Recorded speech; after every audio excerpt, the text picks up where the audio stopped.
Greetings in the name of the Most High John Rastafari. This is the girl Jen, Sister Jenny, Auntie Jenny, and if you want to get formal, it's Miss Jennifer Frederick. Another edition of We Talk the Thing Unfiltered.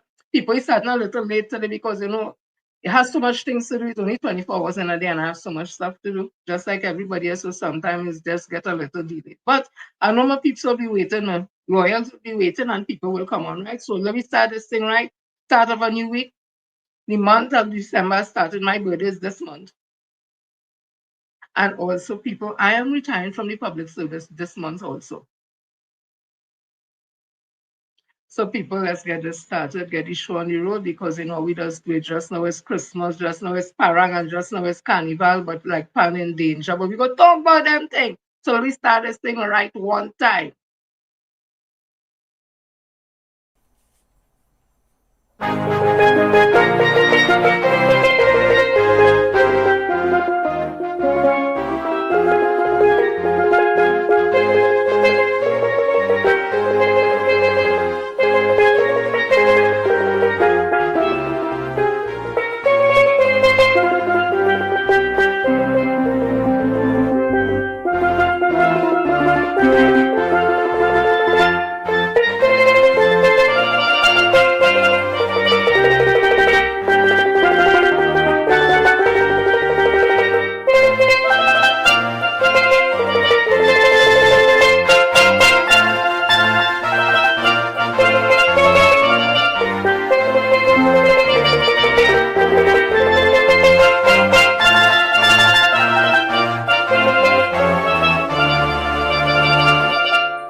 Lordy Pledge.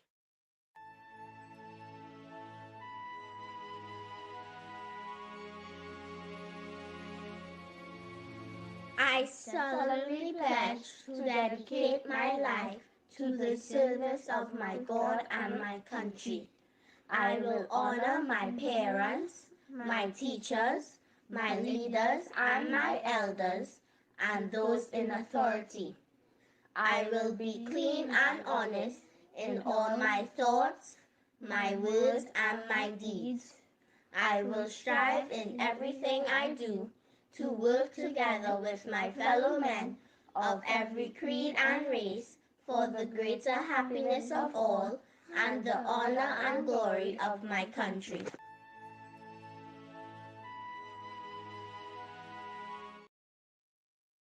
So, people, as I say, the week has started, and you all know by now the change of the date and we talk the thing. It's no longer Monday, Wednesdays, and Friday, but rather Tuesdays and Fridays. And before I start on Friday, I was all pumped to tell you all about these lovely earrings, where you can get it, and the woman who would have made these earrings and stuff. But then the whole computer fiasco, where the whole thing opened out, and I didn't know what was to do. All it was simple, but at that time I was like, don't know what to do, and I forgot the whole thing. So I decided I'll wear my earrings again. These earrings are courtesy about them, of course. I give them that sale. It's a group that was on the promenade last week, and I was even to tell you all go and check them out this Saturday, and everything just went. So I hope if they were watching, they didn't think that I forget them, and I just tell them I go mention them and all that. I even do short videos with them that soon we're going to put up so you all could hear and see what they're selling, hear a little about them. But it's Trinidad and Tobago art and craft producers, and some of the women I spoke to are like from down Point 14 and stuff.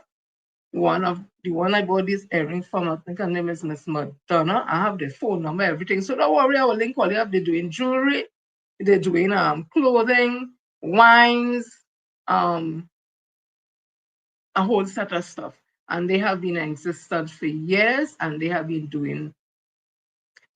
using the arts and the craft as a way to make a living and also to um, package and sell Trinidad and Tobago. They're doing the crochet things. We just do the crochet, making outfits from it and all that. So it's the Trinidad and Tobago art and craft producers. So I will tell you all more about them when we put up the videos and stuff like that. So these are some of the things that they do, and I just love it, love it, love it. So let me continue.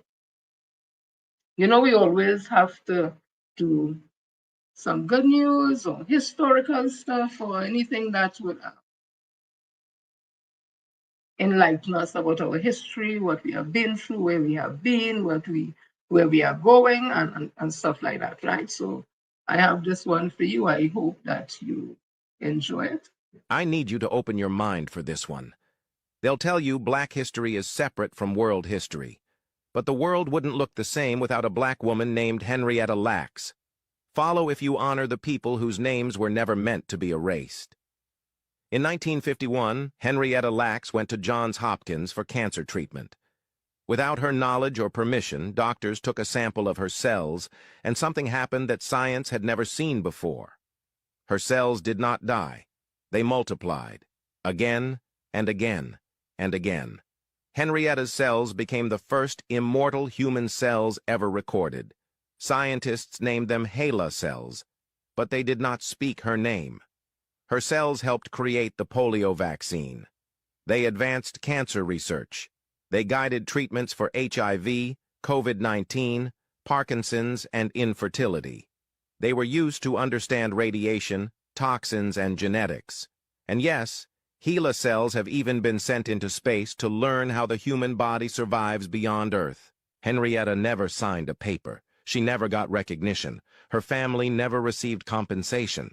But her impact lives in every hospital, every lab, every medical breakthrough that heals and saves lives today. So tell me, should the world know the name Henrietta Lacks as loudly as it knows the word vaccine? So again, that's some of our history that they have hidden from us. But let me tell you what is hidden from the wise and the prudent will be revealed to the babes and the suckling, and I firmly believe we are the babes and the suckling. So I want you all to listen to this one also. Very interesting. You were never supposed to call these dreadlocks. Did you know that? Well, here's why they made you. The word dreadlocks was never ours. British colonizers saw Africans and later Rastafari wearing locks and called their hair dreadful. From the pharaohs of Kemet carved in stone, to the Maasai warriors of Kenya with ochre-colored locks, to the Mau Mau freedom fighters who let their hair lock in defiance of colonial rule, locks have always been a sign of strength, devotion, and resistance. For thousands of years, black hair wasn't just styled, it was cared for, it was honored. Our locks were washed with herbs, cooled with aloe, sealed with butters. Hair was practical, locking in moisture, capturing the scalp. It was cultural, marking identity, lineage, and belonging. Starting in 1786, the Tinyan law in Louisiana forced black women to cover their head with head wraps because their beauty drew so much attention from white men, branding natural black hair as a threat to white society. And by 1917, the lie moved from language into bottles. Chemical relaxers were now patented, convincing people their hair needed to be fixed, even if it meant burning their scalps with lye, a corrosive chemical used in drain cleaner. The chemical industry only adapted it from there.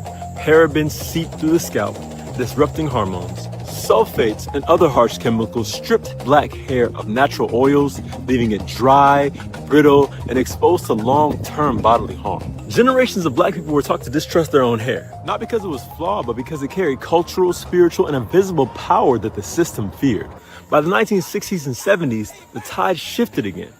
Afros rose as banners of Black is Beautiful, and the Rastafari movement, born in Jamaica but rooted in Ethiopia, carried locks into the global spotlight as symbols of devotion and liberation. Our hair became a declaration of pride, but the backlash came so fast. Schools, jobs labeled natural black hairstyles as unprofessional, pushing many back toward the chemicals and wigs. The cycle of pride and punishment only deepened the wound. But locks have always carried the deeper truth. Instead of falling away, much of the hair stays bound together, holding years of growth as a living record of black legacy and pride. They are chosen, requiring patience and commitment. They are a beautiful form of self-expression. I mean, come on. They're resistance, a refusal to bow to systems that once told us our hair was unworthy. And they're sacred. They're spiritual cords, rising from the crown, antennas connecting to our ancestry, to creation, to God. They are many things, but they are certainly not dreadful. So, Lock family, whatever you do, take care of your crown. I use Free the Roots because their products are clean, simple, made to nourish our hair and skin naturally. If you don't have locks, hopefully you appreciate learning about lock culture and black hairs today. Otherwise, I'll see you on the next video. Yes, so that's some history on the locks. We know dreadlocks or locks.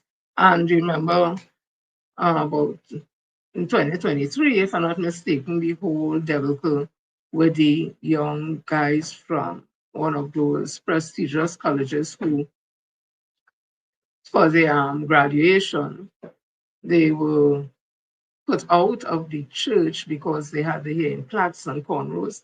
And that created quite a stir that the Minister of Education at that time, Dr. Dolly Gasly, would have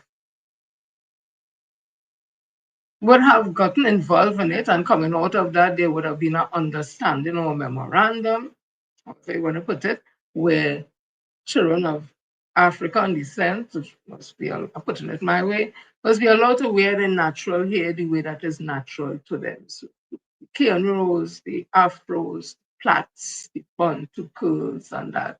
But they also would have put certain stipulation on things like you could wear the weave or the this, that, no color, no this, no that. Just as other people of any other ethnic group is allowed to wear their hair.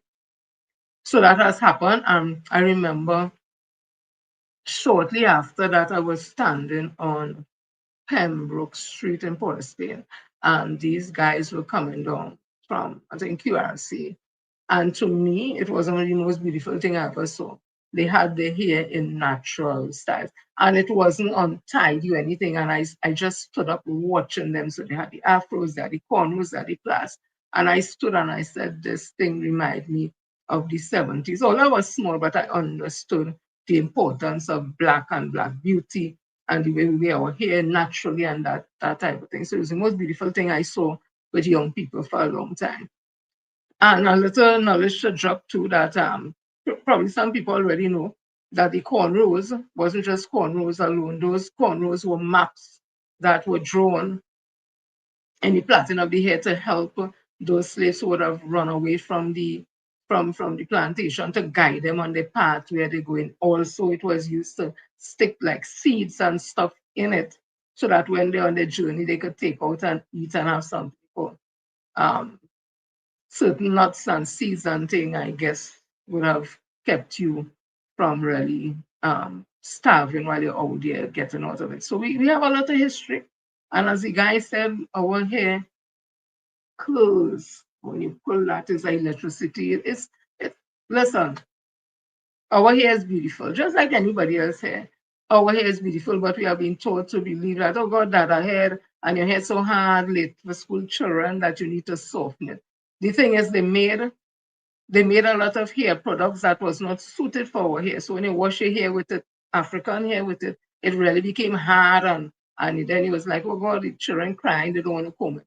But now we are getting a lot of hair products that do have the sulfate and all those things to harden, so it's more moisturized and all that. So look at it, people like Chomay and they doing a lot of stuff. I'm not advertising for them, I'm just saying if I use the products. Like Chomay, Herbarium, they do a lot of stuff. So look for shampoos that do have no sulfate, no probene or something, probene or something. So in it, look for natural shampoos, please, to wash your hair. Our hair is special. Our hair needs special treatment. So let me continue. So listen to this also. U.S. churches were full-fledged stakeholders in slavery. Episcopal, Presbyterian, Baptist, Methodist, major denominations owned enslaved people, rented them out, and in some cases, they confined them in jail-like pens beneath or beside their sanctuaries, while white Christians prayed upstairs. Black men, women, and children were shackled below, treated as inventory instead of human beings. Now, it was common for enslavers to require their slaves to go to church so that they could learn about being a humble slave to their masters. But these people held in the pens below were livestock waiting to be sold, being punished. Who knows what? Georgetown University's Jesuit priests sold 272 enslaved people in 1838 to pay off school debts.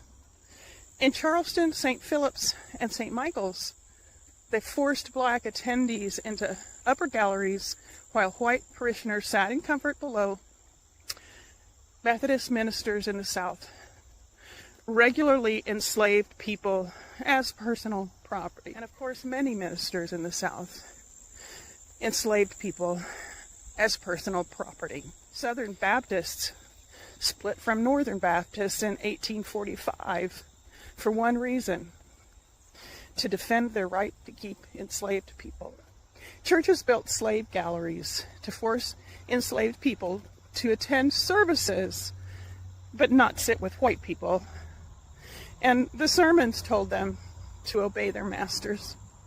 But the people locked in the church pens, they weren't taken upstairs to worship. They were confined like livestock. They were waiting to be sold, rented, or punished. The church baptized enslaved people. They preached a lot about obedience, and they promised them life after death in heaven, while profiting from their stolen lives on earth. This is white history, and white Christians especially need to own it. My username works as my address in case I disappear. Get curious.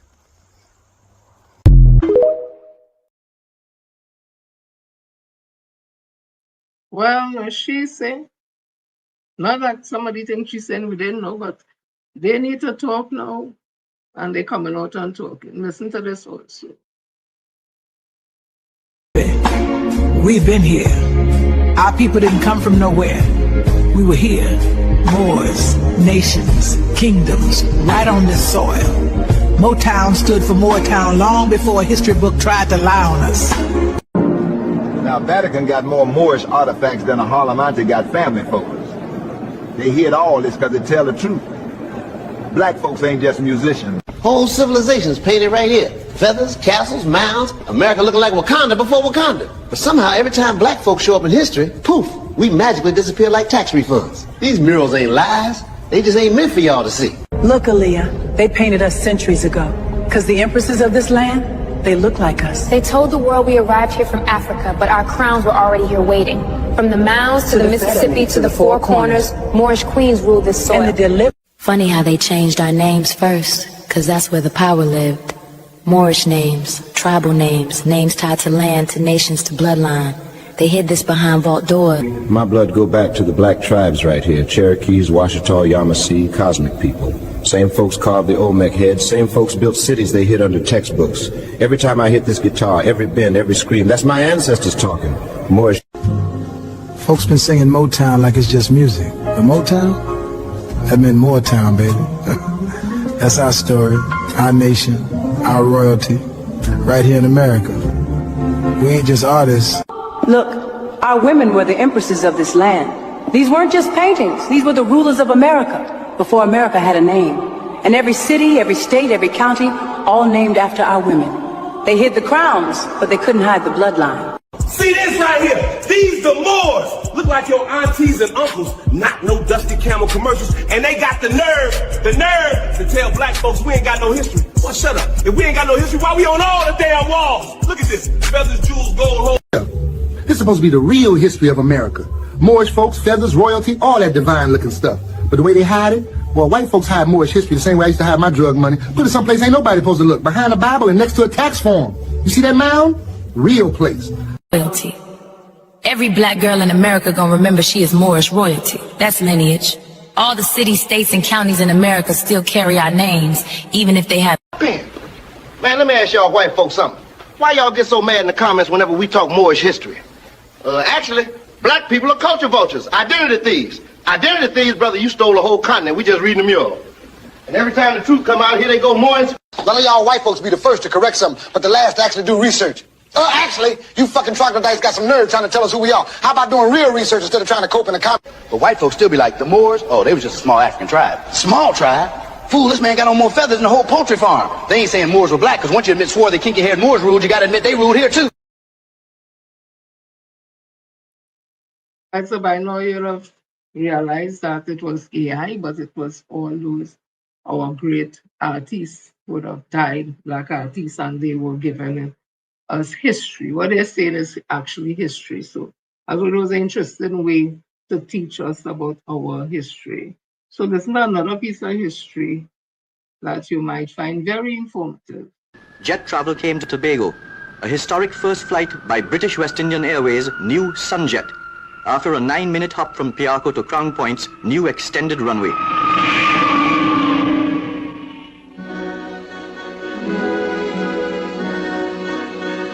The Sunjet, finished in BWI's aquamarine and silver, accommodates more than 100 passengers.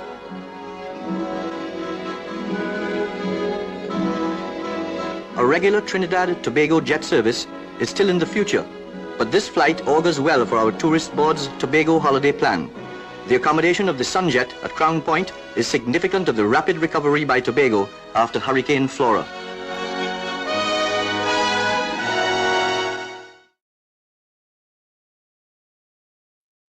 I bet you didn't know that. And this also, I thought it was very interesting where it said last train.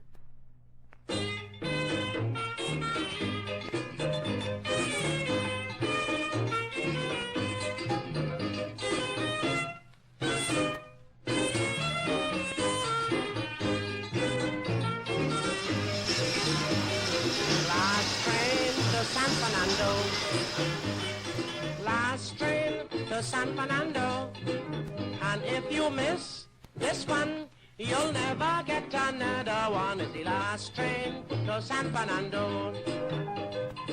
Yesterday I met with sweet Dorothy. She said tomorrow I'm joining in matrimony, and if you act right, you can take me out tonight. It is wine and dine and get back in time. Baby, bum bum baby.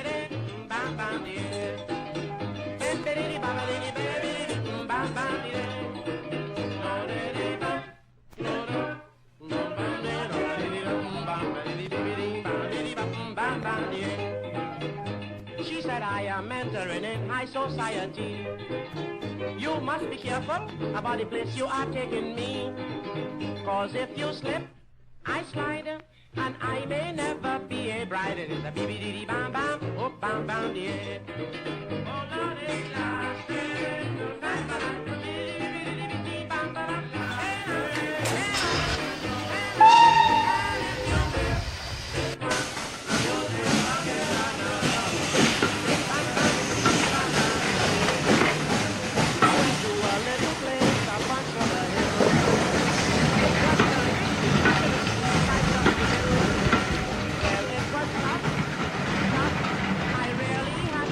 The blood for us a bee bam bam, oh bam bam dear.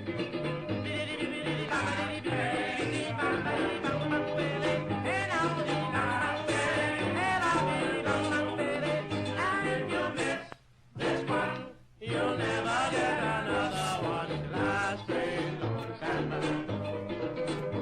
Diplomatically, I asked Dorothy to dance, for on my mind I had nothing else but romance. I said to myself, boy, you better beat this iron while it's hot, for it's a bee bam bam, oh bam bam dear. Yeah, Lord, it's last train, oh bam bam, last train, baby, last train, bam bam, and if you miss this one, you'll never get another one. It's the last train, bam bam, bam bam, bam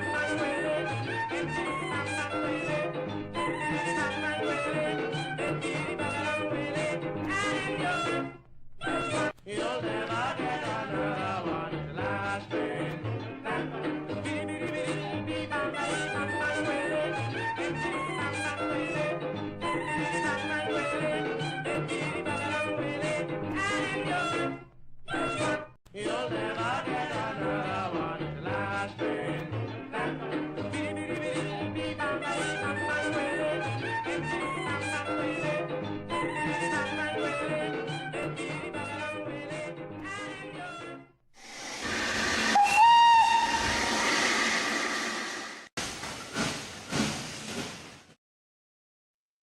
that was just some video there about what Trinidad looked like with the last train to San Fernando before that would have come out the system. I saw also Trinidad and Tobago women's drug Barbados 5-0 in CONCACAF women qualifiers. This was 23 hours ago in the news. Well, it's not 23 now. It says here Trinidad and Tobago women football team got a perfect start to the CONCACAF women qualifiers when they got a thumping 5-0 win over Barbados at Kensington Oval.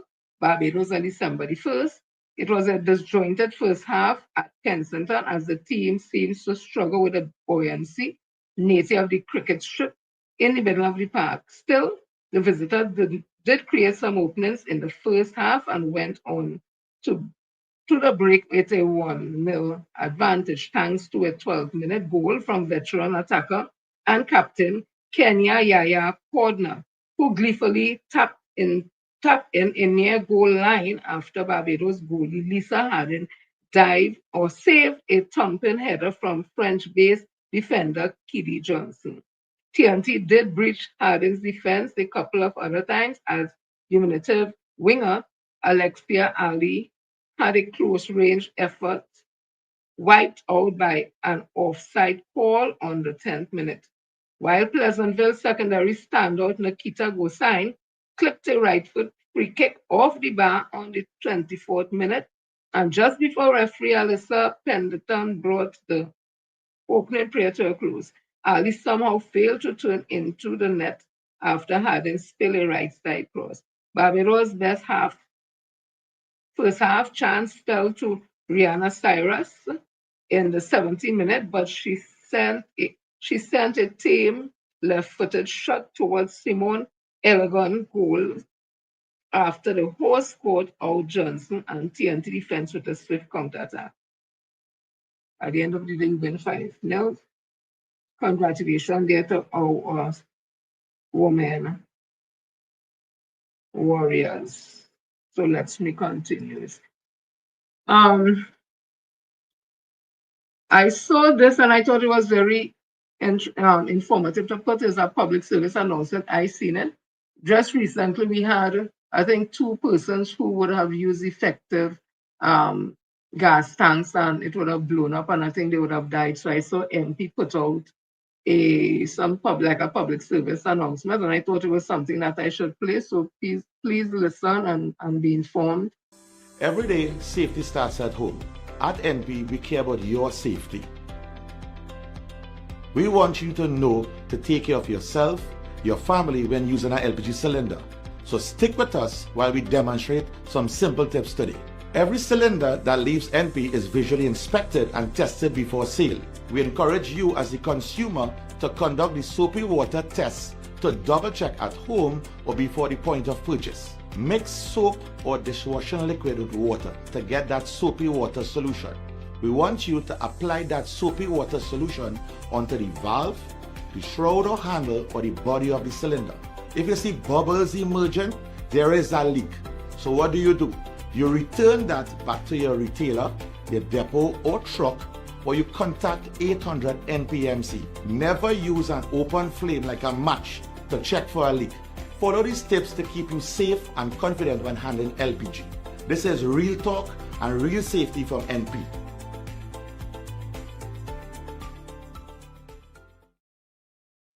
So I thought that was very interesting, informative, and something that we should know, very, very important. So let me continue and let me start the thing now. I see that in the Guardian, Trini gets advisor's job at the World Bank. You know, we in everything we like salt. So Trinidad and Tobago is in an intriguing position with regards to global energy, and the son of the soil is hoping to see the country achieve its potential. At the start of October, Brent Sinanan became the global energy advisor at the World Bank. It was a bit of a departure from the path he had traveled for close to 30 years. Sinanan began his career in the oil industry in 1997 after graduating with a master's in petroleum engineering from Texas A&M University.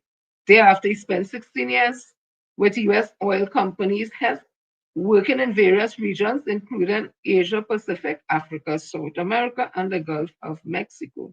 He had a stint at Spanish energy giant Repsol before working with Malaysian company Petronas for 9 years. However, after several years working exclusively in the oil and gas industry, a new opportunity came his way. He explained his extensive experience in the industry was seen as an asset given the bank's international focus on energy at the moment. The World Bank is such a huge organization with a global reach, and they are looking for someone to head up the energy division. Not specifically oil and gas, but all forms of energy, even renewables as well. So they looked at my profile and they decided with my global experience, especially working in developing countries, this would be a good fit for me, Synan said. I thought it would be a good chance to elevate my career by moving out of pure oil and gas and work in a bank, which encompasses engineering, business, finance, economics, and will give me a sort of broad global exposure as well. So let's say congratulations there to Mr. Brent Simonon on his historic achievement, becoming an advisor at the World Bank on energy, global energy matters. So let me move on. I'm seeing here also, watch this. The Caribbean didn't unite at CARICOM. It united in 1937. Share this before the history books pretend it never happened. Because nobody tells you this part. Trinidad, Barbados, Jamaica, and Guyana didn't just have labor riots. They had a synchronized awakening. A rebellion so loud it echoed across 4 colonies at the same time. And it wasn't an accident. Workers from oil fields, sugar estates, docks, and factories were writing letters across islands. Sailors were carrying news from port to port. Union leaders were sharing strategies before the word WhatsApp existed. While the British thought each island was isolated, Afro-Caribbean workers were building the first unified resistance since slavery ended. Trinidad rose first. Oil workers shouted enough. Then Barbados erupted. Then Jamaica. Then Guyana. 4 islands. 1 spark. The empire panicked, because once workers realized their chains were the same, their power became the same too. Ask yourself, why did rebellion spread faster than the mail? Why did the British rewrite each uprising as local unrest instead of a regional revolution? And who benefits today from pretending the Caribbean never stood united? 1937 wasn't chaos. It was strategy. It was communication. It was unity without permission. And the truth is simple. The Caribbean didn't lack leaders. It lacked microphones. Comment yes or no. Do you think the Caribbean could unite like this again? You all think the Caribbean could unite like this again after Canopus Harvest and the UNC passed through? So, people, we head into St. Lucia. So I want to play this to you all and then I will go on to the articles. All remember this? St. Lucia, lift up your finger and vote for your future Prime Minister. UWP in the place, cause Allen just there come first in the Kenson race. had not couldn't pay child support to $1 million in 4 years. Who would have thought them sell out the country, waste the resource, still not do nothing for the youths in sports. Say them a boss, but I never Rick Ross. UWP straight, never crisscross. 1 billion they borrow and squandering, and everybody in St. Lucia keep wondering. But them a thief, money and a run foreign, and poor people St. Lucia na get nothing. Gosh! Allen Chasney a short to win. I tell you Allen short to win. UWP. Hey. Yellow is the code dog. Yellow is the code dog. Yellow is the code dog. Labour Party hard coded and snow dog. Yellow is the code dog. Yellow is the code dog.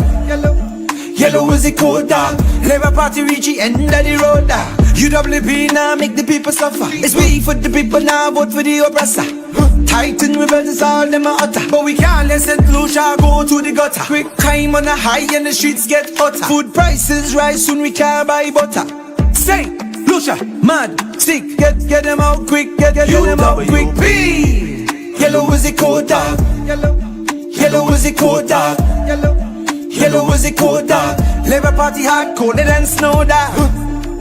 Yellow is the code dog. Yellow is the code dog.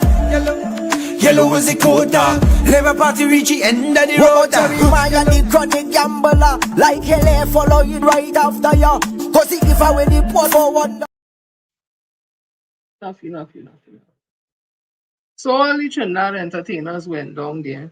But when I say, well, you know what I mean, I see Octavia, I see, I'm not sure if Nadia Batsman's there, Macadam or Macadelian or whatever his name is, that the counselor for down south, the little red boy.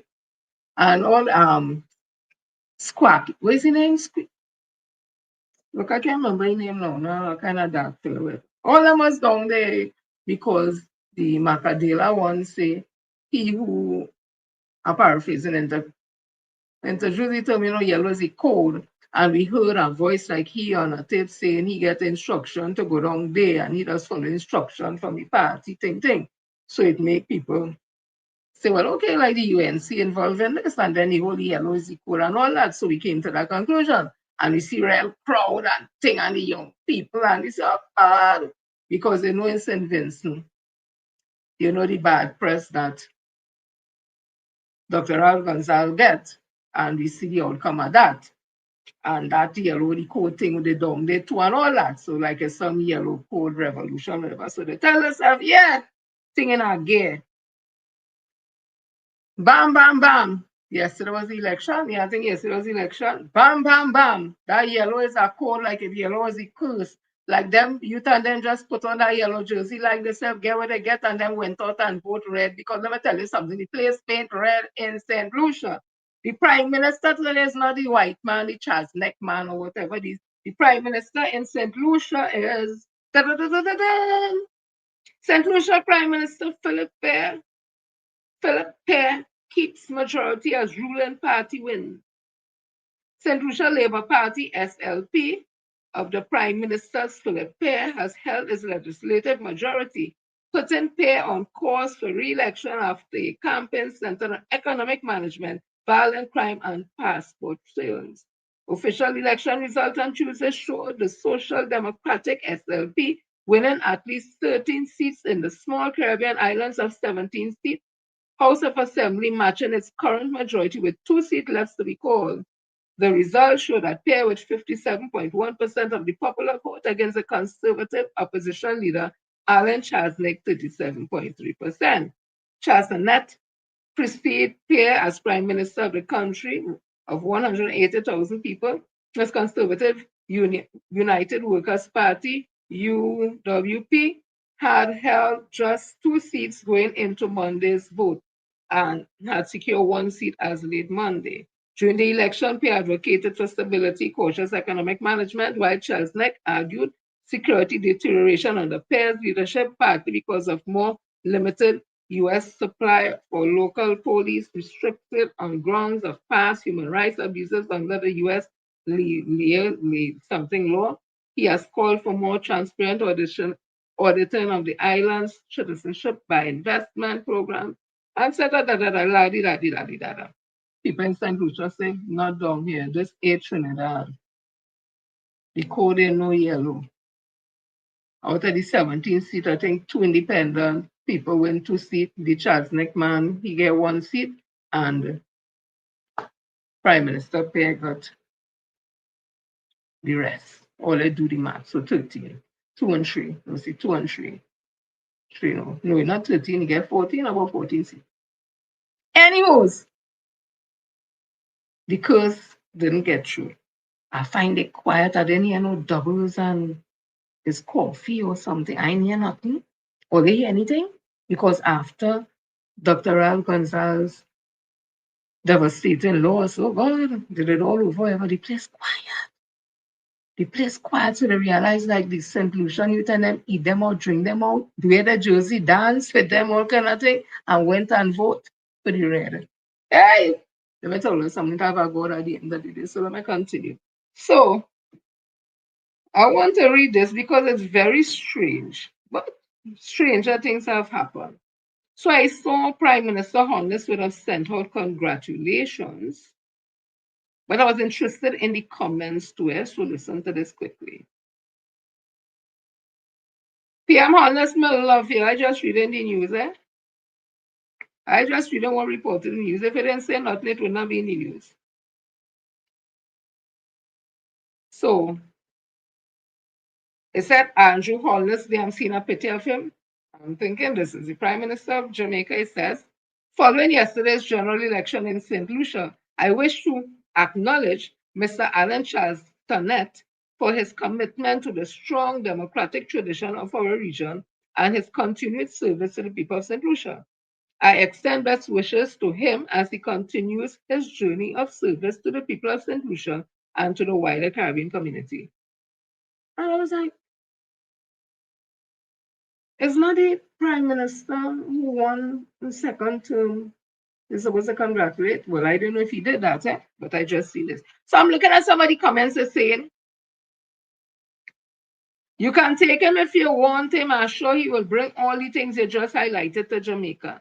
Somebody else said, from the comments on the thread, I think our PM should limit his remarks, acknowledging what the results are, and leave it at that.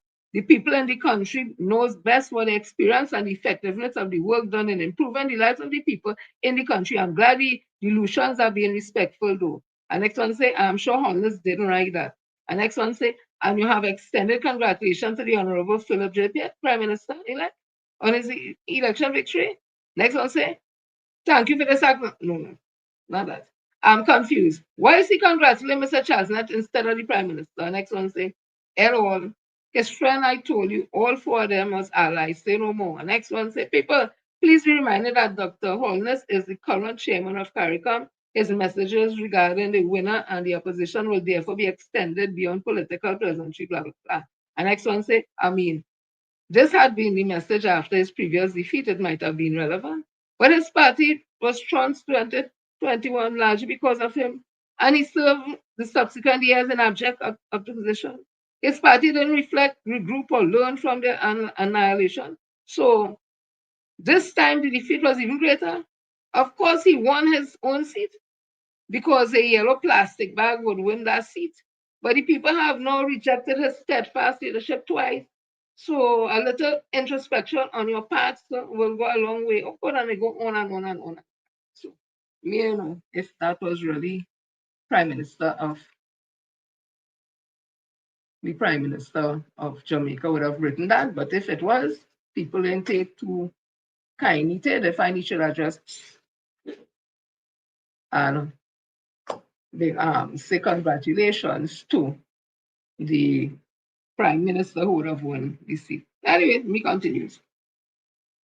So, here, I want to read this. I'm going to go to Tobago for a bit. I'm going to go to Tobago. Tobago have good bacana. Good bacana. So,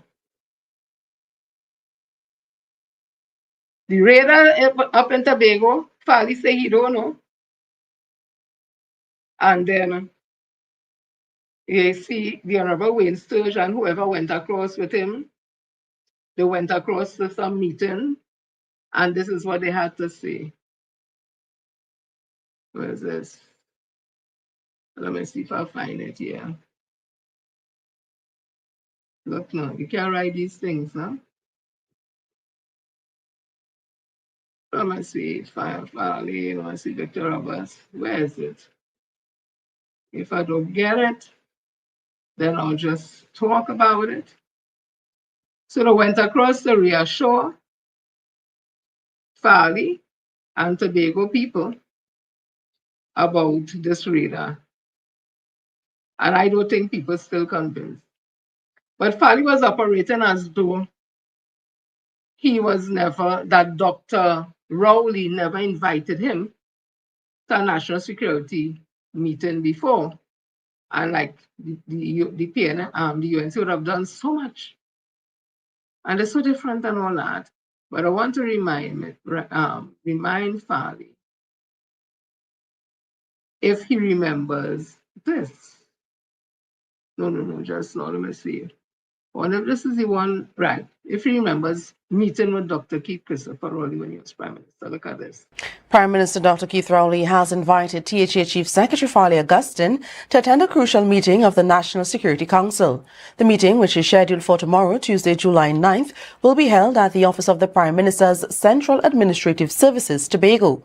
Prime Minister Rowley travelled to Tobago on Saturday in preparation for this important meeting. The Minister of National Security, Fitzgerald Hines, and the key members of the leadership from the Trinidad and Tobago Police Service will join him. Stay tuned to Tobago Updates for details on this meeting. Right? So Dr. Keith Christopher Rowley as Prime Minister would have involved Farley Travis Augustine in national security issues, right? So this is the meeting that Wayne Sturge and they had to try to reassure the people of Tobago with this radar system, this military asset of the American government. To know, and this is whether or not you can answer it, whether or not the foreign forces who are here, person that's here, can do security operations in our public spaces, such as our public roadways and so on. Well, as I understand it, right now, maybe I should not even answer because it's not really in the public interest, and what little I can say may lead to unnecessary speculation because there's really, nothing harmful to be disclosed, but at the same time, the nature of the operations and the nature of their visit is not something that should be disclosed to the wider public. Finally, Attorney General, who is here. I see comments after people say them look like they're lying. They wasn't watching people in the eye. Tobago people still not feeling reassured about this whole thing. And they continue. So this is the radar. Just now, TNT fully found. No, not that. I'll show you that just now. So this is Tobago people wanting answers on this radar. Tobagonians are demanding answers after the Prime Minister confirmed that approximately 100 U.S. Marines are installing a battlefield operational radar system at A.N.R. Robinson International Airport with a surveillance range of 50 to 100 miles, placing Venezuelan airspace directly within its scope. The Prime Minister defended her decision to keep Tobagonians, including the Chief Secretary, in the dark about the U.S. military operations on its island. Operations she initially claimed were for roadway construction. Opposition MP Marvin Gonzalez raised urgent security concerns during Friday's parliamentary debate. When the Prime Minister was asked about the presence of the military aircraft, she said, well, they came to fix roads or something like that. They come to fix roads. So you have nothing to worry about. And as far as I am concerned, I'm paraphrasing, you have no Marines in Tobago. This is what the Prime Minister is saying. And one day after, the same Prime Minister, the same member for Superior, had to come and admit to the people of Trinidad and Tobago in the most shameless way that what in fact happened in Tobago was the construction of a radar. The MP went on to warn that the presence of radar systems usually makes a location a target for adversaries. That everywhere you construct a military radar, that is a prime target by your adversaries. And today, in this motion, the Prime Minister, by mismanaging our foreign policy, has endangered the lives of the people of Tobago. And Chief Secretary Farley Augustine admitted at a November 27th town hall meeting that he had no such information from the government about military operations in Tobago. He went on to say that even if this were so, this is not under THA's remit. We don't know that. The government has not said that to us, and I have no such evidence. But if there is in fact installation at that area that is relative to military operations, then that will not be a fifth schedule item. That will be a matter for national security for which there are two ministries, Homeland Security or the Ministry of Defense. The Prime Minister justified not informing THA about the Tobago radar installation by saying the Chief Secretary is not a member of the National Security Council. The Chief Secretary has since requested full details. TNT maintains that the radar is strictly for counter-narcotics surveillance. This installation occurs amid the largest U.S. military buildup in the Caribbean in decades, with 21 confirmed strikes since September. Yeah, so that's happening in Tobago. Listen to this woman. This is a staunch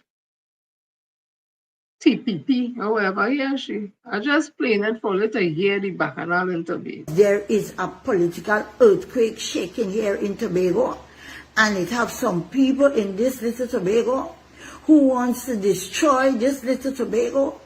And I have placed myself on the side of Tobago for all these years. You understand me? I have placed myself on the side of Tobago for all these years. And we have a high place here in Tobago that you, Mr. Chief, I don't know what it is. These demoniac people. And let me tell you, you must read the spirit of prophecy. You say Adventist like me, listen. Here we are saying. So you have some devil worshippers, devils, who you have always taken the hand, putting the dirty oil on you, putting you around the center pole, and now I make a disclaimer. It is not all people who have the Baptist faith who into nastiness. But it have a specific set of them who you just got to deal with. Because it's Baptist people who meet me and ask me, why it is you allow those people to be putting their hand on you? Well, I now see that they do you in and they do you well. They do you very good. Break the chains of these evil women. Broke the chains. You understand me? The one where she and she daddy and she mama them always turn up your head and tie up your head. And put you on the center pole. And all them stupidness there. Break them thing there. You cannot be so disrespectful, and I'm telling you, Chief, you're disrespectful. And people who is members of this party will need to call and no confidence in the whole executive there. Get rid of them and have another election and bringing people. Nonsense. You see them people who you like to circle yourself with, and wherever they just take and shake over your head, and wherever they must just give you to eat and to drink, you better stop.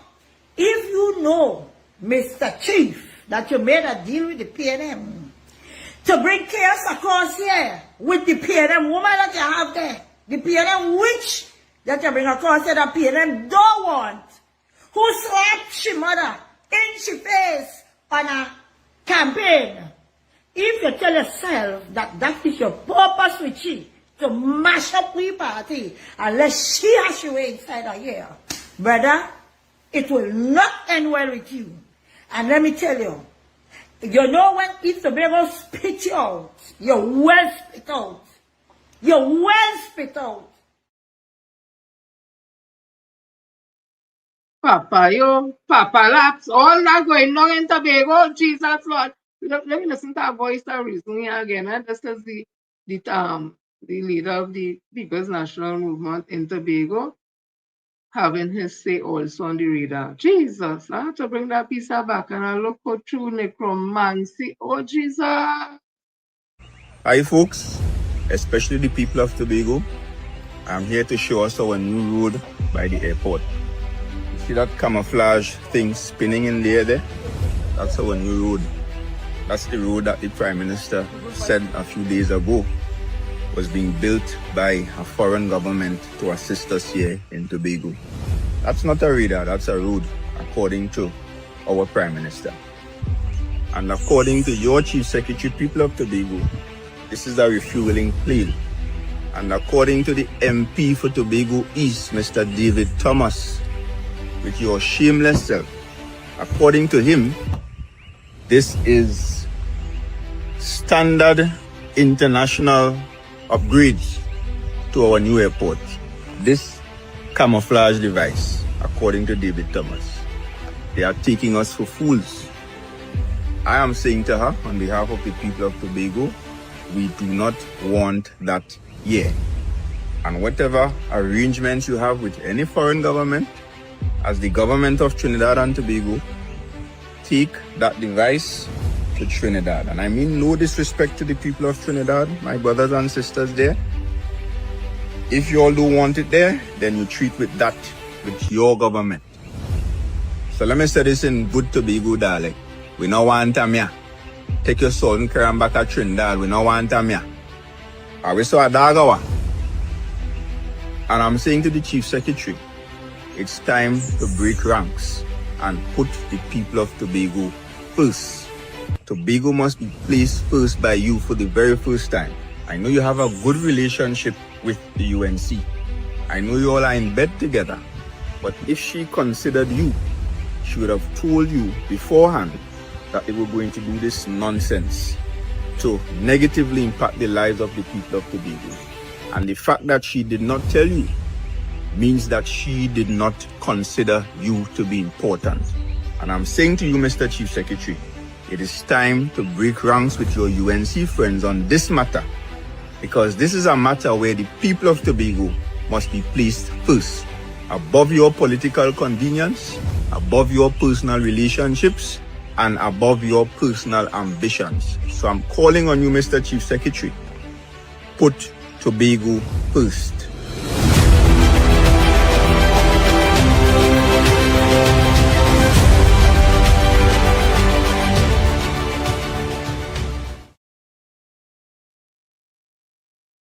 Papa, with all due respect to leader of the PNM in Tobago, the Honorable Hanson Dellness, we now want that here neither. So don't send that here for we at all. May know where they go put that, but not here. We don't want that neither. I know plenty of people don't want that here neither, because there's no need for one here. And I'll show you why just now there's no need for one here. So we are still in Tobago. I hear somebody saying, I'm bringing up his next back and I'll follow just now. Watch me now. Hey! So listen to this, like they're talking about fire folly. But after, look, all you listen. Donald Trump has declared airlines to treat the airspace above and around Venezuela as completely closed. Tension has just spiked in our region. Legally, the United States cannot close Venezuela's airspace. Only Venezuela has that power. The world is watching and reading this as a serious escalation and possible prelude to strikes. At the same time, the U.S.-linked radar is already being installed at Tobago's A&R Robinson Airport. Defense analysts have identified it as the A&T PS-80 Gator, a ground-to-air battlefield radar used for surface-to-aerial missiles and surveillance. This is not ordinary airport traffic control equipment. It is precise enough for weapons to be aimed, fired, and controlled. Under the THA Act, Tobago is meant to manage its own state lands, tourism, and airport infrastructure. Farley and the TPP must be consulted. If not, is this the leader Tobago wants? A UNC puppet who is not respected, then what is left to the average citizen? Now, with airspace closed and a battlefield radar on our soil, Tobago risks looking like it's aiding the conflict, all without its people's clear consent. Vote for change. Remove Farley and the TPP today. Papa, Papa laughs. And look at why we don't need a radar. I hope this is it.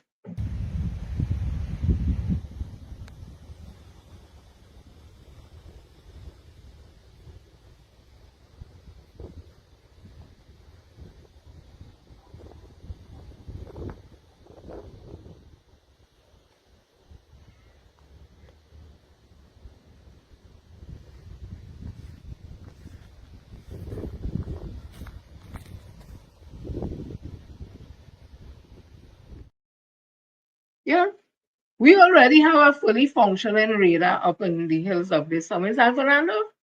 And Minister Stewart at the time would have spoken about the different radars and stuff that we have in this country, and the fact that we would now be maintaining those radars and all that. So what is the need, again, put that radio in Tobago that Fally saying he didn't know. I don't know.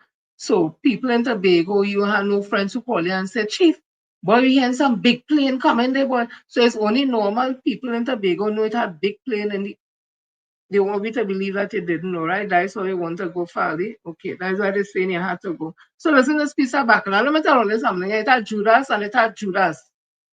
And then it had Judas. And it had people who are real belly. Listen to this piece of background again in Tobago, Papa. You see people who just lie, I'm afraid them. Bad. You know, I just stop playing, eh? I come in here straight to the point. Me when I beat from the bush or dance around. Mr. Keegan the Noon, your name been calling that your file to go up against the PNM for PDP. If that is the case, partner, just delete yourself from the group. PNM group, please resign your position and press. Me no business who vex. If you know you're running for the against the PNM, partner, do the right thing. Now, do the honorable thing. Several days later. Some people have been speculating that I have been already screened, which is the furthest thing from the truth. I mean, propaganda and confusion would always be the conversation of the day. As I was saying that Tong has been saying a lot. And I am very happy for the opportunity to clear the air and remind Tobago that I remain steadfast in the work that I have been doing, and I would continue to do the work to advance this little island. Tobago is an environment where rumors spread faster than the truth. What I have seen over the past couple of weeks is people speculating, having their own conversations, and not going based on the facts. You hear lie? That is final candidate is a gentleman who some hours ago was the chairman of PNM Tobago West. Why, sir? Check it out.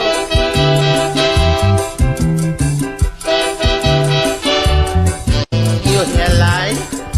That is lie. Lie?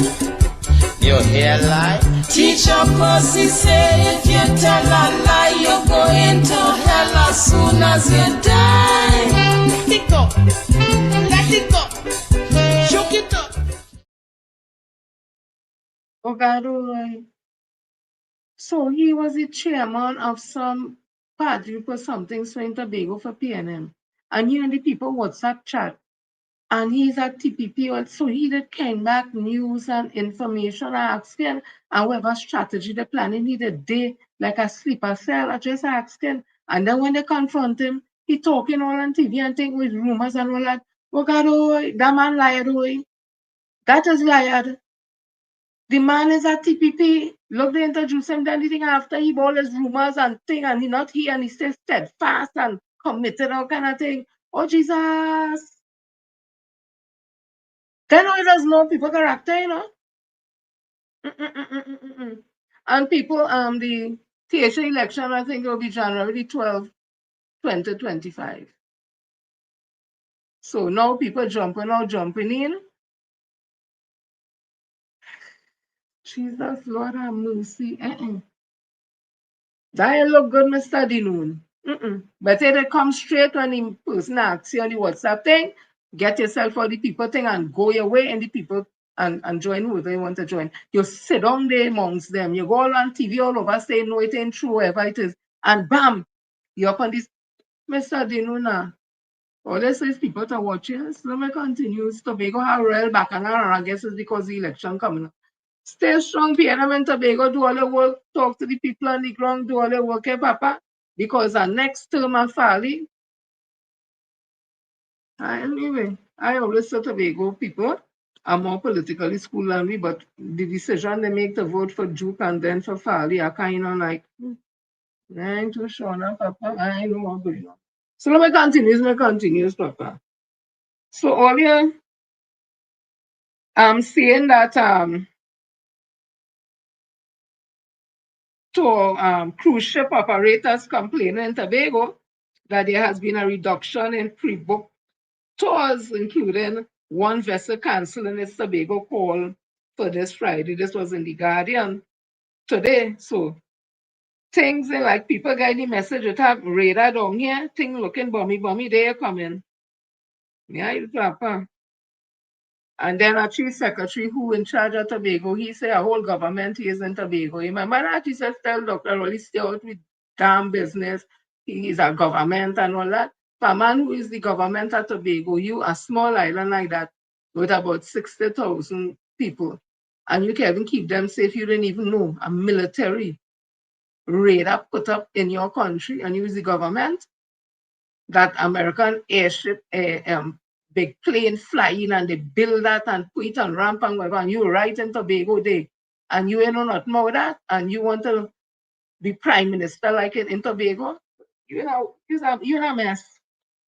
You're a total mess. So I'm seeing here, drilling for natural gas has officially resumed in the central block following the spudding of the Carapal Ridge -3 development wells, the first such operation in the area since 2006. In a statement on Monday, the Ministry of Energy and Energy Industries confirmed the restart of activity, describing the milestone as a significant boost for the country's onshore energy sector. Energy Minister Rudal Nunal, along with Minister in the Ministry, Ernesto Cesar, extended congratulations to Touchstone Trinidad Central Block on the achievement. So we have some drilling going on, and of course the UNC is going to take all the credit for it as usual. They don't have anything, so they love to steal people ideas and people hard work. So I continue. So I'm seeing here, David Lee is saying that Central would have gone through, like Central Trinidad, neglect. You know, they like to pontificate. So he says here, this was in the Express, Central Trinidad and Tobago has long been the backbone of the country economy, but has not received its fair share of investment, Housing Minister David Lee said. However, the period of neglect is now over, Lee said. Right? Lee, the Member of Parliament for Caroni Central, made the remarks during his featy address at the Coover Point Lisa's Chamber of Commerce Gala on Friday night. And I want to ask David Lee, who will all them see down in Central? PNM does win them seat. So all years on them is a panda because it does win them seat religiously, whether UNC thief, accused of thieving or corruption, whether them does win that. How the UNC had them underdeveloped? Because I know what Dr. Eric Lisa Shulam would have done. When he built Point Lisa's down there, he made down there people down there instant millionaires. And when Caroni Limited wasn't making no money and draining the economy, and he closed it down, the workers were well rewarded. And then the EU that get some money for training, they wanted that too. And they get land too. And they get this too. They get all kind of thing too. So the PNM treat them real good. So anybody who have them down there catching the tail, wherever, it had to be the UNC because they fared well under the People's National Movement. So think about that. PNM don't win no seat down there, so it's all they had them suffering so. Right? Remember that right? They only good, yes? All they like to gaslight people with all the stupid talk. So let me just make another public announcement. The Senior Treasury Department public notice. Payment dates for government salaries and pension for the month of December 2025. Salaries will be Thursday the 18th of December, and for pensions it will be Friday the 19th of December. And in January 2026, it will be Thursday the 22nd of January 2026, and pension Friday the 23rd of January 2026. Please know that government pensions are applicable to retired public officers only. So this notice went out to public officers. So it's nothing new that we get in salary early in the month of December. So I see some people, but it's a good thing for the UNC come. Well, they get and pay her, please. We always get paid early in December, early for the close of the financial year, and early in January. And then February, it'll be catch us, March catch us, because you know you spend all the money. That's a normal thing here. So I'm saying urea shortage threatened TNT rice farmers. And somebody is saying, I didn't know they're planting rice here. Suddenly People's National Movement have big rice field. I go show the video and next day big rice field and a whole production going on down there under Kazim Hussain. So they say here saying urea, key commodity for agriculture that was produced locally in TNT, is now scarce supply. Remember, nutrient on them. They went back and out with nutrient on them, right? The shortage in the local market has thrown rice farmers into crisis, threatening both their livelihood and the country's domestic staple production. Since October 2023, closure of Canada fertilizer giant, Nutrient Limited in Trinidad. 50 kilogram bags of urea produced by the company has become scarce on the shelves of agricultural stores, prompting concern over the future of the rice industry. The situation has become so severe that some stores are charging black market prices for the fertilizer. In September, farmers paid $205 for a 50 kilogram, that is 110 pounds bag of urea, equivalent to 186 per pound. Yeah. Last month, following nutrient shutdown, some shops put double the price to also, it was $205 for a 50 kilogram, that's 110 pound bag of urea, equivalent to $1.86 per pound. Last month, following nutrient shutdown, some shops doubled the price to $400 per bag and $3.64 per pound. Let me read that right there. That is the trickle-down effect that Minister Stewart, MP Stewart was talking about when these things happen. So it is alleged that Nutrient was getting shaken down to pay money for something they're renting or wherever down in that place down there in Point Lisas now. The new chairman, it is alleged, the new chairman of NGC. The people pack up the thing and ride out, and you see the trickle-down effect now. Nutrient what them rice farmers need for the garden and stuff, it's scarce and it's selling black market price. But when Stuart Young talk, all of us feel is a joke. All they feel you don't know what you're talking about. Okay. So I'm seeing here, Jiwan Joseph from WASA has resigned, and it says here, former acting CEO of the Water and Sewage Authority, Jiwan Joseph, is keeping quiet about the reasons behind his sudden departure from the state utility, confirming that only that he has resigned. In a brief telephone conversation with Guardian Media yesterday, Joseph dismissed reports that he had been sent on leave 5 months into the acting role. This was erroneous. The only fact is that I sent in my resignation based on personal reasons. It would have been between Friday and Saturday, and I sent it to the chairman. This would have been one day ago. Joseph said he offered no details on why he stepped down and said he is still considering his next move.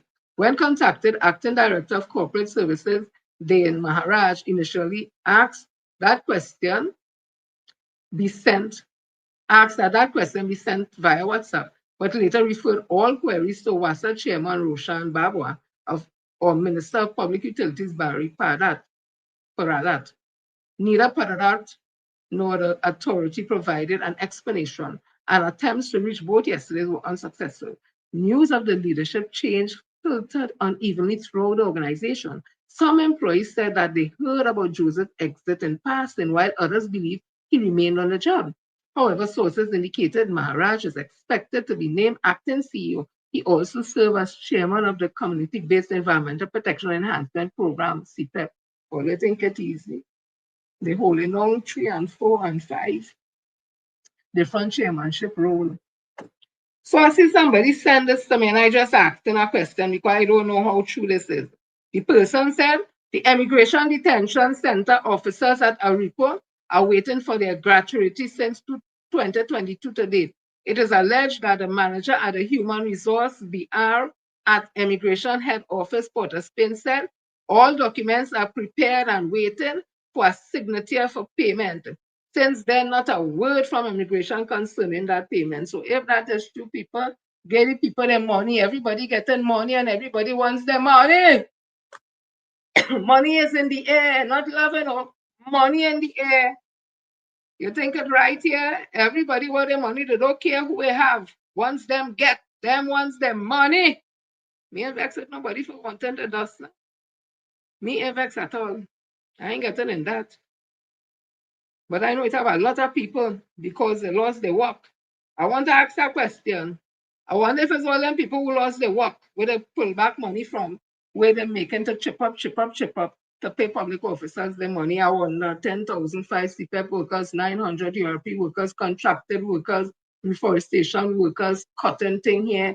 They cut the budget for Port of Spain Corporation, only gave them about 4 million, but they're giving across so how much double that price. So is it? I don't know if they're adding up to get money to pay public officers. So everybody wants the money. People don't care where they get the monies from.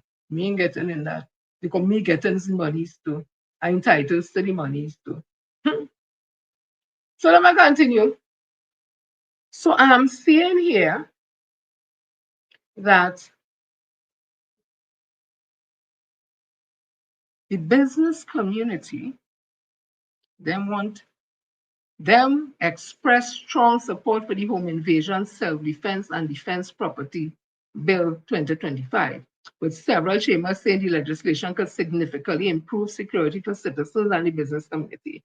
I want to tell the business people down central and all that, this bill in hand nothing that the Home Invasion bill, that the Self-Defense bill that we already have, they have. In that bill we already have, you have a right to stand and defend yourself. This bill ain't doing nothing different, but what this bill has in it now, it compounds the thing. You can't just shoot people just so. You will get locked up first, go in front of court, and then the judge have one set of thing to consider whether or not it's really self-defense or not.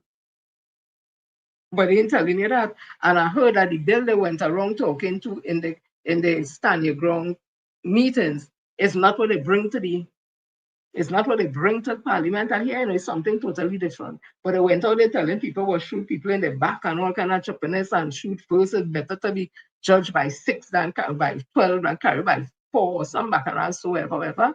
When they didn't tell the people proper, watch me, you see all that stand your ground thing? You stand your ground, shoot people, whatever it is, it still has to be proven in court to see whether or not it was really self-defense. And then it's like proportionality. If a man come with ice pick, you can't give him 12 shots and boldly come in your house and stand your ground. This thing will lead to one set of bacchanal in the Indian community. Let me tell you why. It's a fact. Some of them love to fight for land. Father dead, mama dead, this one there, and leave the children, whatever, fight and go on for land. Usually it's chop up cutlass, drink rum, chop, think. Now, this one have a gun, that one have a gun, bacchanal go break out. And when they go up Cora to the riverline, some of them, and they start to drink the rum, how bacchanal sing. So imagine they go up Cora, drink the rum, whatever it is, and they get stranded, have a gun on them. They got this one take this one woman, this one with this one this one house, money, this one that, and then they hit a shootout up in Cora. Or family living in the same yard, shootout. Neighbor going to check neighbor, and neighbor vex with that neighbor because two of them have grows a long time, he get the opportunity. Oh, you come on my plate? Okay, shootout. All them things can happen. Or children find the gun in the house, and bacchanal break out, they shoot themselves. Or some child sit again, bullying school, wherever it is, find the father gun, go in the school with gun, and self-defense. This thing, I understand the need for people to secure their family, their property, and all that. I get it. I know we have a crime situation in this country. I get it. But we cannot throw out the baby, the bathwater, everything, and then take a hammer to solve a situation, to kill a fly when they could use a fly swat. So let me be careful what we want here. This country is not a cowboy town, and all them states and them in America that have standing ground laws, it has shown that the people who are most affected negatively from this law is people of African descent and color. And white people, when they shoot black people, them does get away. But if a black person stand the ground in a certain state in America, wherever the case may be, most chances he don't get away. And innocent people have been shot. They say gun violence has gone up, homicide has gone up, and crime has gone up. Some of them states in America want to pull back that standing. So let me go ahead. But them here, in my opinion, some Indian in this country, they want the gun. They want it, so in my opinion, they could shoot down people of African descent. I will tell you why I say that. This is what Tulsi Bagan had done back in the 90s. Imagine if it had that gun thing then, they would have killed real African men. Here what she do. It was Junior, this person write this, right? It was Jonah Diaz, a Dominican American writer who said stereotypes are sensual cultural weapons. That's the way we attack people.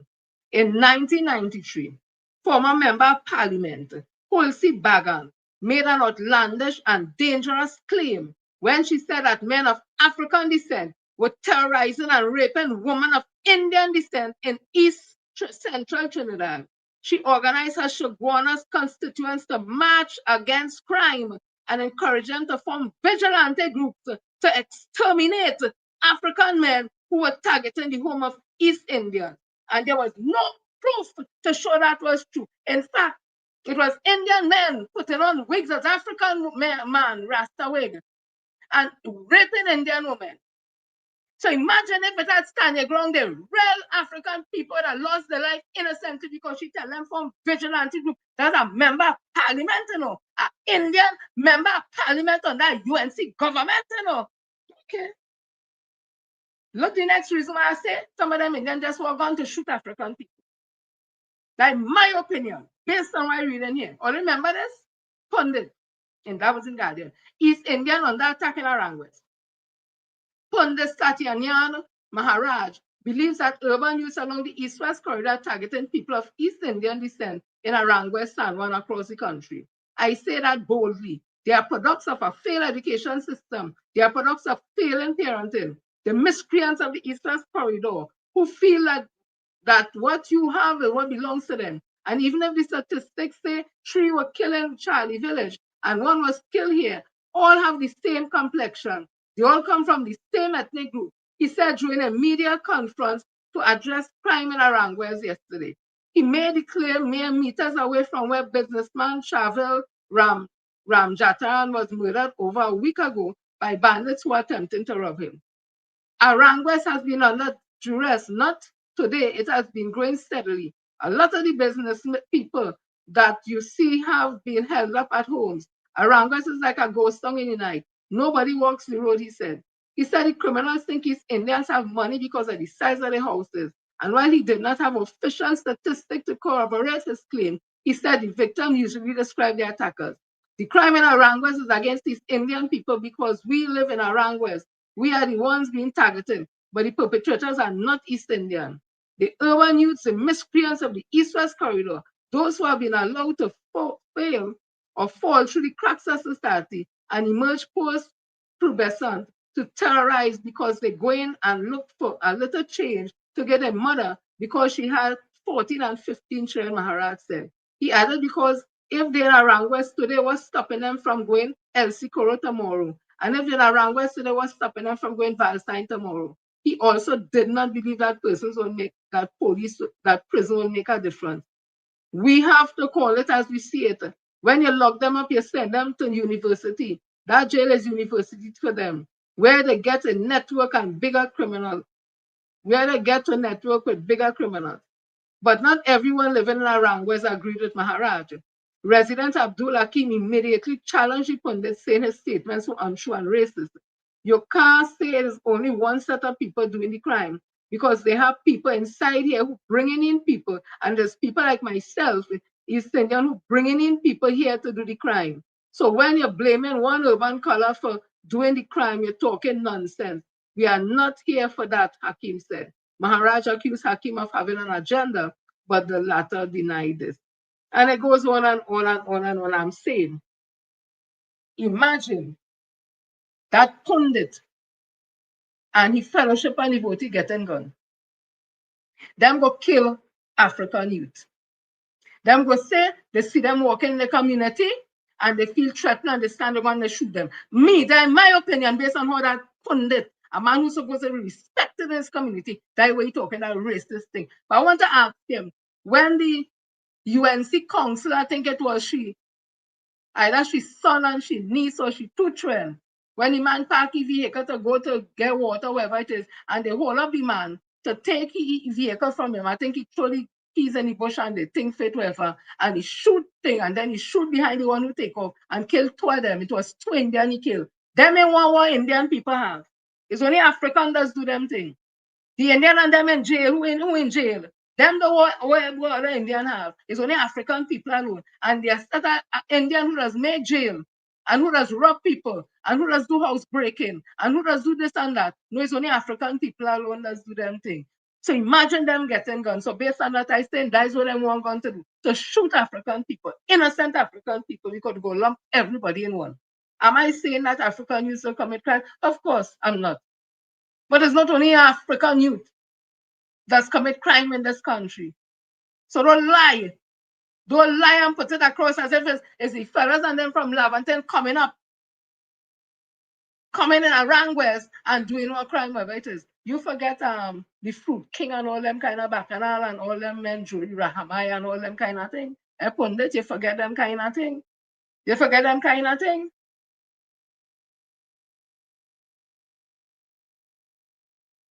I see this by Darius Figuera, and it says the politics of racist hegemony in Trinidad and Tobago. And just a little part here. You must now understand that the agenda is establishing limits, fences, boundaries to enclose and control a hostile and recalcitrant inferior black race who since 1956 has deliberately blocked the inherently superior black race from realizing its manifest destiny to rule Trinidad and Tobago for the benefit of all. What was supposed to be lunatic fringe in Basbio's time is now leading edge. I was fortunate to experience a one-on-one conversation with a member of this new Indian leadership who insisted to me that it was a proven scientific fact that African males have a higher production of testosterone than the males of all other races on earth. Because of this, the African male had a propensity to violence, aggression, and all types, including sexual. The African male organically then poses a grave threat to the Indian race in Trinidad and Tobago, an organic threat. I listened, said nothing, and said, wow, boy, this is like I talking to a white KKK grand wizard. It is like I in America. All the eater food African by DNA only sell out all year in the same boat. Ass kissing ain't making all your honorary indie.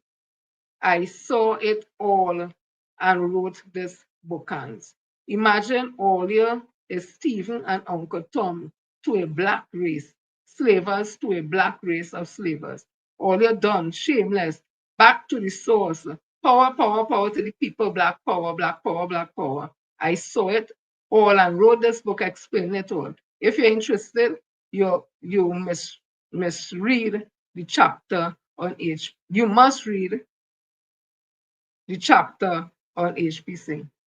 I know that reading this may have been a little confusing, but what I gather from it is that Darius Figueroa had a conversation with an Indian, and I hear what they say about African people, that the man and them have so much testosterone that have them angry and sexual and violent. And I want to tell the person who was talking to you and some of the Indian community, if you read from Professor Baraton, where she wrote on, she said the Indian community in commentary in dentistry, they were violent to each other. They internalized their violence and they put it out on one another. They were the first wife killers, chopping off neck with cutlass, violence against each other. But all they don't talk about that, all they said the African people violent. All they violent too, some all they very violent too, especially when all they drink all the 2 penny rum and all the bay rum and all they can get money to buy real puncheon and all kind of thing. All they violent too, some all they. All they doing the worst thing. Look at the situation with the young lady, the counselor for UNC, and the man or she husband, whoever it is. What you do, Sean? What you do to yourself after? Look at Tara Ramsarup. Look at Laura Sanka, the little baby. Who killed them? The urban youth. It's not a one man and family member, Indian, who chopped them to death. And so many other women. No, all I want to get them FUL. All I want to get them FUL. But I want to read this article from the Speaker of the House. The Speaker of the House we had here now, where's his name? Jagdeo Singh. This was May the 3rd, 2023. Stand your ground and law. Within recent times, there has emerged a spirited, if not oftentimes borderline acrimonious, public debate on the issue of rights of a homeowner to mount a defense of deadly force in the face of a perceived grave, imminent, and perhaps deadly attack. The need to find a fair and proportionate response to a current and present societal problem is indeed both urgent and necessary. Whilst there are good points to be made for the enactment of a special statutory formulation designed to set out exhaustively and preserve the rights of homeowners, perhaps this cause might be better served by a close and thorough examination of the common law in self-defense.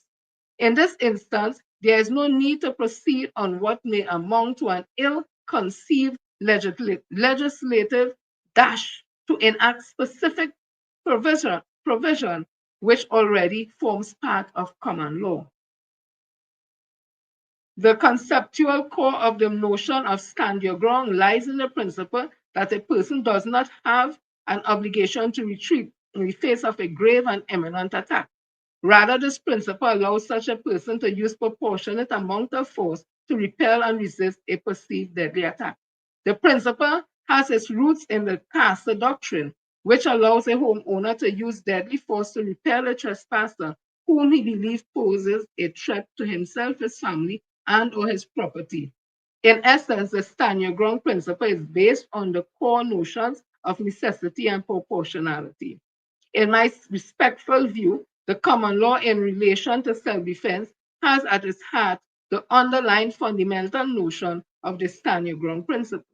Whilst labeling this discrete principle of the common law with a sensational banner of somewhat attractive, it must not be forgotten that the common law of self-defense already offers the same degree of protection to persons and homeowners than a separate stand your ground legislative provision will provide. Let me read that again. This is Jagdeep Singh, who is the Speaker of the House currently. He wrote this in 2023. Let me read it again. Whilst labeling this discrete principle of the common law with a sensational banner of somewhat attractive, it must not be forgotten that the common law of self-defense already offers the same degree of protection to persons and homeowners than a separate stand your ground legislative provision will provide. In short, there is no need for new legislation. What is needed is clear and unmistakable policy guidelines which covers both the investigative and prosecutorial stages of the criminal justice system with particular sensitivity to cases involving home invasion. In order to demonstrate why I make this point, it is both necessary and useful to give a brief outline on the current common law of self-defense. The classic statement of the law of self-defense is to be found on the advice of the Privy Council given by Lord Morris in Palmer v. R. Palmer versus R. In that case, the following principles emerge. 1. A person who is attacked has every right to defend himself, force to be met with force. Excuse me. 2. In defending himself, he may do only what is reasonably necessary. 3, or C. What is reasonably necessary is dependent on the context of the attack. D. Excuse me. The retaliation must not be disproportionate to the attack. In other words, you cannot use a hammer to kill a fly. E. If the perceived threat is imminent and grave, it would be necessary to use such force as is reasonable. F. A person defending himself is not expected to weigh to a nicety of the exact amount of force which is necessary to repel the attack. G. In a moment of unexpected anguish, the response must be judged by what the person thought was sufficient and necessary. In the case of Bedford versus R, the Privy Council affirmed the principle that a person who harbors a genuine belief that he may be under attack is entitled to use such reasonable force as is necessary to repel such an attack. That entitlement remains even though the belief might be mistaken. The degree of force used is to be judged against the threat as the person believes it to be. In the context of a homeowner who perceives a grave and imminent threat to himself, his family, and his property, a preemptive strike to prevent such an attack is justifiable in law. Duty to retreat. And it goes on and on, but basically what the Speaker of the House, Jagjit Singh, would have said is there's no need for no stand your ground legislation. We already have common law to defend yourself. And what they should do is just to strengthen and all that. Now today he sits as Speaker of the House, where the party who put him there, want to bring the stand your ground laws that he said there's no need for. You see how this place works? But again, things just come back to haunt you. Let me continue, eh? So, everybody know, as I say already, money, money, money, money. People don't care. They want their money. So, a media release came out because yesterday, the CPO and the PSA would have signed, I see they put here a MOA, a Memorandum of Agreement. I see they say collective agreement. So, we will see how that goes. So, this Memorandum of Agreement was signed for 10% increase in salaries. I'm seeing the saying that money will be paid by December, I think the 23rd or something like that, and new salaries from January salary. I wait to see. And I hope it's not instant gratification at the cost of long-term regret. So you get the money now, everybody happy until me because they want the money, I can vex with them. And then when they don't get the money, wherever, as time passes, you hear a different story. People got to go home. I don't know. I'm just saying. Or that we have to go to the IMF. I don't know. I'm just saying. But I'm happy because public officers deserve the monies. It's long overdue. And it's not their fault, it's Watson Solomon Juke's fault. I say so. Tell them I say so. And I ain't going through why again. So let me get to Miss Elder. Let me get to this Mr. Elder. This man, this deceitful, nasty, my opinion, nasty, dirty, stinking individual, in my opinion, and I'm going to show you why. These adjectives I use to describe him, or they might get the same opinion like me. So, Elder, this was in the Guardian 3 days ago. He said other unions can't cash in on PSA settlement. Former trade unionist and minister in the Ministry of Public Utilities, Clive Elder, says the Public Service Association 10% wage settlement for 2014-19 is unlikely to set a precedent for other labor groups. Speaking outside Parliament, Elder argued that unions which accepted the government 4% offer under the People's National Movement will now face significant challenges in reopening negotiations. Roughly 7 groups signed off on that arrangement, including the Trinidad and Tobago Fire Service Association, prisons, police, Amalgamated Workers Defense Force, Trinidad and Tobago Unified Teachers Association, and all Trinidad General Workers Trade Union.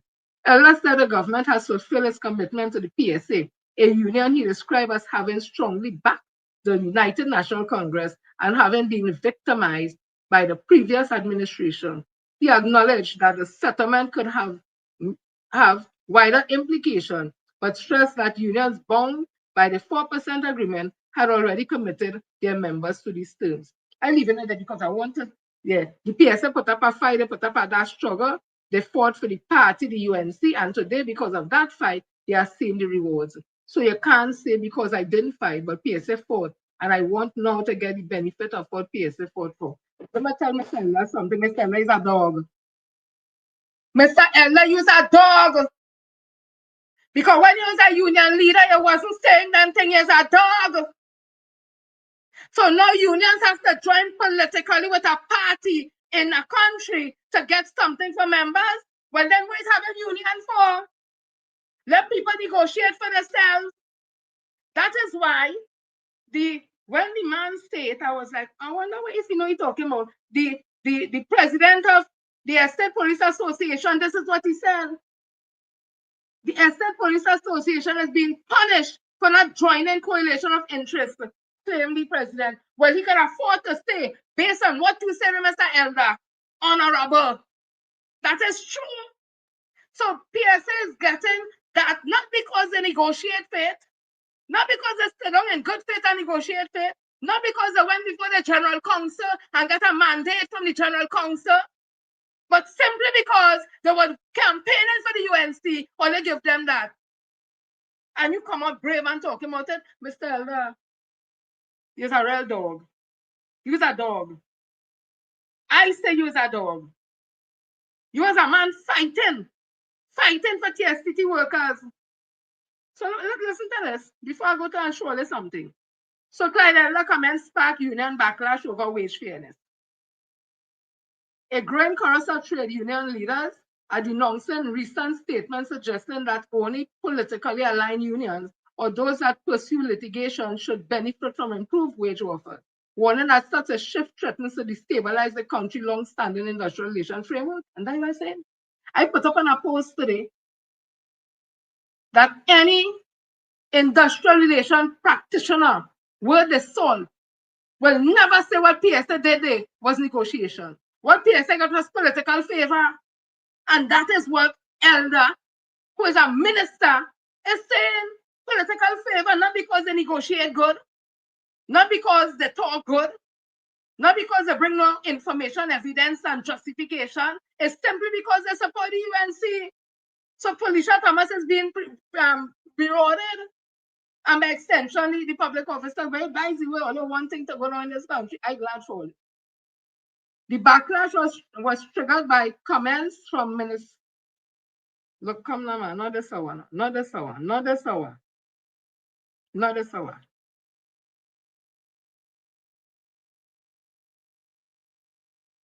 And this report was November the 29th. It was in CNC3 News. Right? Communication workers was first to respond, accusing Elder of pushing a narrative that undermines labor independence and risks converting collective bargaining into a politically driven exercise. You see, that the union used to lead. The new, I think they call them President General or something so. There's a woman now. You hear how she respond? CW Secretary General Joan O'Gare said Elder's stance was deeply troubling and contrary to the principles he once defended. You see what I said? I didn't read this report. That's why I want to agree with this man is a dog. And I just always say, man like them so could get brush easy. They stand for nothing.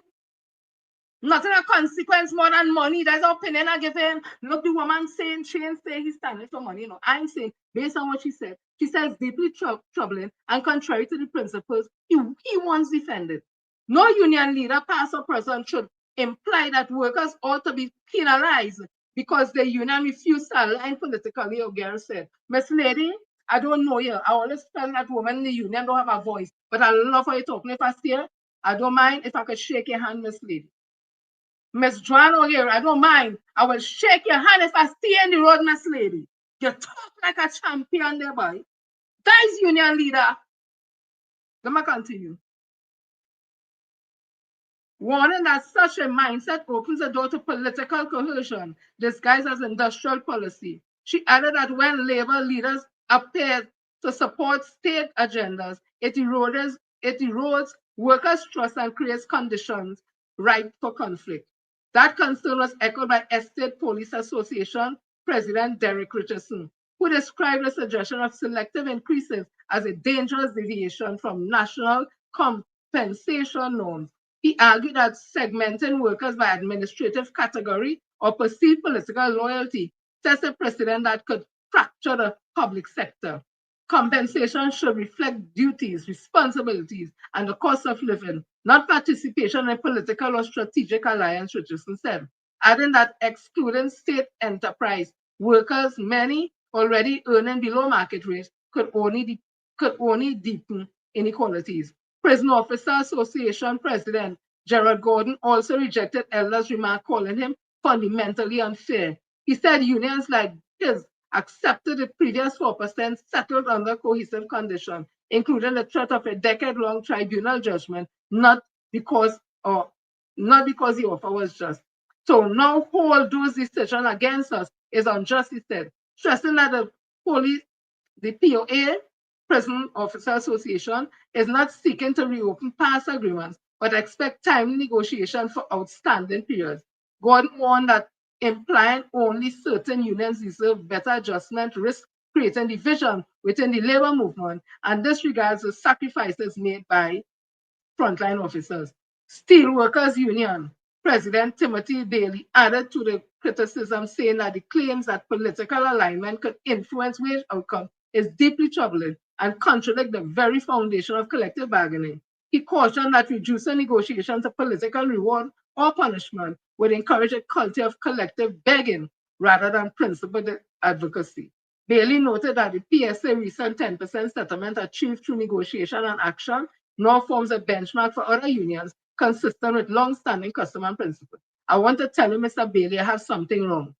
That is not no negotiation that happened in. That was just a show with the obvious conclusion that they will get it because PSA stand up and defended the UNC and campaigned for them. That was just a show they put on there. That was no negotiation, Mr. Bailey. I leave it that right there, yes, because they would have just simply vindicated me from what I say on my post. I want to tell Mr. Elder, if you remember this, I want to tell you he's a dog. I wonder if you remember this.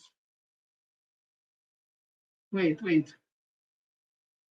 The Communication Workers Union says it is not ruling out the possibility of going before the Industrial Court to contest TSTT's decision to retrench 503 of its workers. As union members gathered outside of the company's head office in Port of Spain, their Secretary General Clyde Elder said they feel vindicated by the development. Janine Brown reports. They're not going to stop us. To hell with them. They could do me what they want to do me. That is not going to stop me. In fact, it has strengthened me in my resolve to represent not just TSC workers, but for the working class of Trinidad and Tobago. That's what they have done. And emboldened, the Secretary General of the Communication Workers Union, Clyde Elder, as the union made a showing outside TSTT's head office on Friday morning. Mr. Elder, who is among the 503 workers to get the axe from TSTT, accused the company of being underhanded in its handling of the retrenchment. He said that TSTT continuously dispelled the notion that termination was in the cards before making the announcement on Thursday. But the union said that the announcement does not point to any definitive action just yet. So 503 workers are on notice saying that at the end of this year, you could be retrenched. That's notice. In the notice period, anything can happen. This is notice. So they can still be retooled, retrained, and redeployed in the notice period. We are in notice period. The company, who this week pointed to its financial situation as the reason for the termination, is currently owed $400 million by government. The Secretary General is wondering why the workers are the ones being made to suffer for this debt owed. So is TSCT and the government saying that because the government owes us money, we are being retrenched? So if they pay us, we go stay in the company? Is that the logic? Well, then if that's the logic, we want the government to pay us right now. Pay us right now. As it pertains to the CWU's next plan of action, Mr. Elder said that they're in communication with their lawyers. He confirmed that there's a strong possibility the matter will go before the Industrial Court. Janine Brown, TTT News.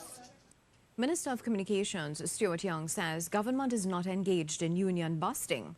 He was responding to the CWU Secretary General Clyde Elder. Mr. Elder had said the retrenchment of the 503 senior and junior workers was nothing but a union busting tactic. As he said, the unionized workforce is being depleted. TSTT is essentially a private entity. My recollection of the shareholding of TSTT is 51% is owned by NEL, which is a publicly traded company in Trinidad and Tobago on our stock exchange, 49% by then Cable and Wireless. The management of TSTT has taken a decision that they need to restructure, to reorganize, and that is a process that is taking place. Right? He had more than him. But now, when 10,500 CPAP workers again fire, you know what he said? Collateral damage. Now he's saying today because PSA stand up and fight with UNC, campaign for UNC, them get their favor. So the other unions must suffer because they join with the UNC. Here, the president of the EPA, I said Police Association, say that they've been victimized because they didn't join the coalition. Mr. Elder talk something about all the union can cash. You know, I tell you something, Mr. Elder, because like you forget your union morals. If perchance a union who they take the 4% have a agreement, written agreement that anytime condition change, they will get. They're going to have to get it. Not only that, President was set with Watson Solomon Juke, like you forget your history or what? You forget when Juke sell out PSA and public officers for 5%. I was there. We marched with Juke up in San Fernando with the doctors and the nurses. I said, comrade, the boss, we are taking that 5%. He said, no, comrade Frederick. That was about the Wednesday, I think it was, or the Thursday. We marched all in South Rainfall. We didn't even know so good. My husband called me Friday night news going on. He said, I thought I didn't take any 5%. If you hear me, we are taking that by. Juke was signing off on 5% and then fly out the country. You forget that, Elder? And when he gone out the country, NUGFW went and they negotiated and get 9%. You forget that, Elder? And what just happened? Now when Juke come back in the country, you have to go and get the 4% to bring it to 9%. So President's cut. You know what President or what? So if any union will take the 4%, write in some contract or something, they're entitled to renegotiate. If anything changed, or they could stop that, I could see things going to the court and straight to Privy Council. You know book, but you ain't no chapter and you ain't no verse to be getting on so. But when it was the president that the thing with PNM, or let's have real mouth from PNM. And when it comes for UNC, so let's take all the piggy and pay between all the leg and closing all the legs so. That's my opinion, I'm giving all. Let's get soft. Come now, but I says let's emasculate all the, let's just get to look at all the piggy now and then in a bag. That's my opinion. But all their mouth for Dr. Keith Christopher Rowley and the PNM. All the go there. It is alleged, I don't know how true, that the president, general, or whatever, of NUGFW, these have been all in the UNC meeting on them. So, you know, it's always alleged that NUGFW is UNC because Lambert was a UNC senator. He could have acted as president if they, because he was the president of the Senate or something or whatever. So, you know, he's UNC. So, we expect when NUGFW go in January, that then getting 15 to COLA consolidated and 10%, 15%, them getting that too, because them is UNC. I just saying, let me continue, yes, or they feel it right here. So I'm saying that, I want to let them listen to that because these things really fire, and I want Clyde Elder, the minister now who bought 10,500 super workers collateral damage. Listen to this. And all with all them who FUL. Listen to this. Where we have to collect money from certain people every month. We have to collect a fee to pay a private security to protect our family. It really getting unfair. A lot of people from Kuchawan, Ramsamud, Chester, Somaichis used to work URP, CPEP, Ministry of Works. They out of job. When I go to ask for money right now from a person for $100 from a person, a single parent, oh, we have to buy school book, how are we going to protect? Now, this is a crisis that we're facing in Kuchawan and Chester and Somai, and I representing the people here today because first time we're getting a minister in front of us to take our words that what's happening in our street. And then another point, sorry for keeping so long, but I really have this in my chest. Mr. Minister, I want to tell you, you know when the police come out here in Debe, they don't pass in Kuchawan, Ramsamud, Chester, Somai, they don't pass. You know where does this come out? This come out 7 o'clock in the morning to 8 o'clock. You know what they're coming out for? To get an award, 400 tickets. They're giving in They get it in right here. David, Kuchawan, so much is right here. We old people, we commented, they can't walk. They bring the grandchild to school. We don't have no car park for David Hindu school. We don't have none for Parvati school.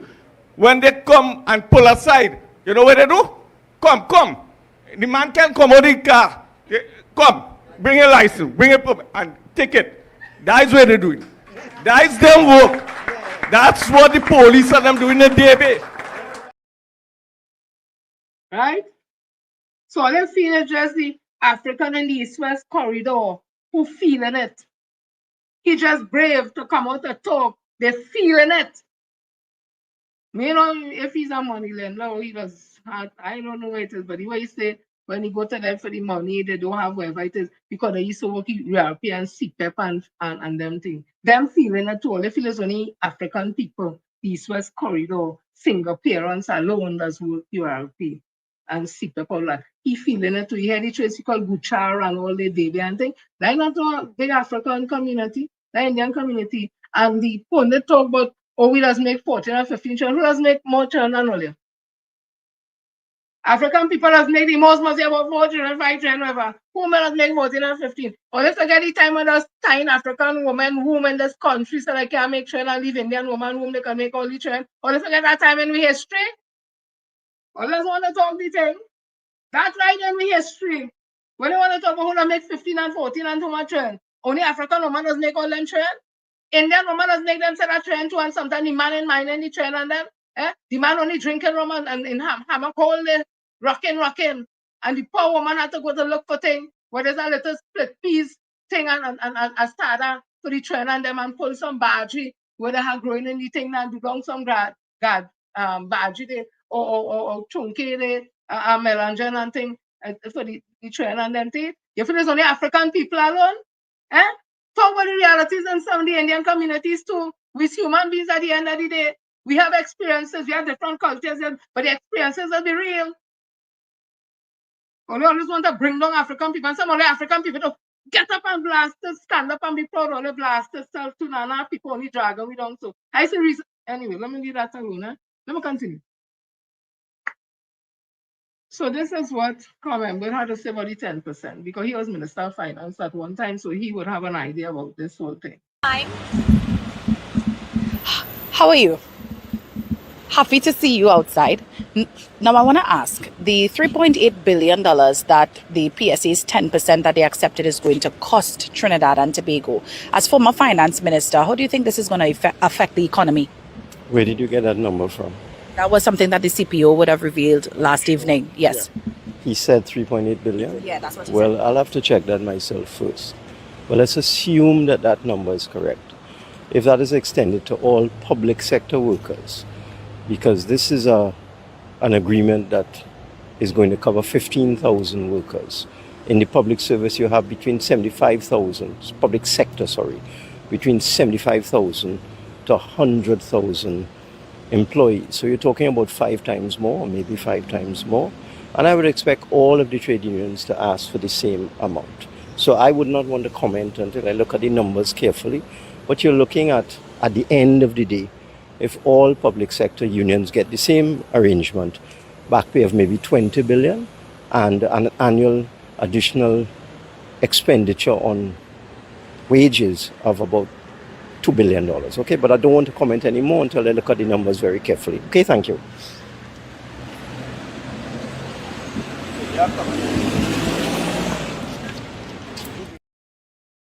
I can all listen to Ramos. I like how this person does put these things in context. Many of you are any comments, Rambles, why you're not talking about the 10%? You're bitter, what, you're vexed about the 10%?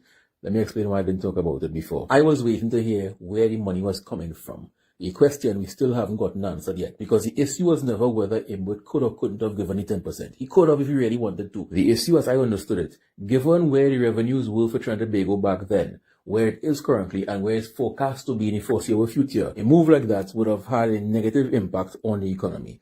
That is how I understood it to be. So nothing but good financial sense was stopping Imwood from giving an increase that large. He could have done it if he wanted to. There was no laws in place. There's nothing physically stopping him. So now that the PSA got the increase, not because of increased productivity, but simply because of loyalty, that's a dangerous precedent, by the way. rewarding unions for political loyalty over productivity. Dangerous and slippery slope. But now they got the increase.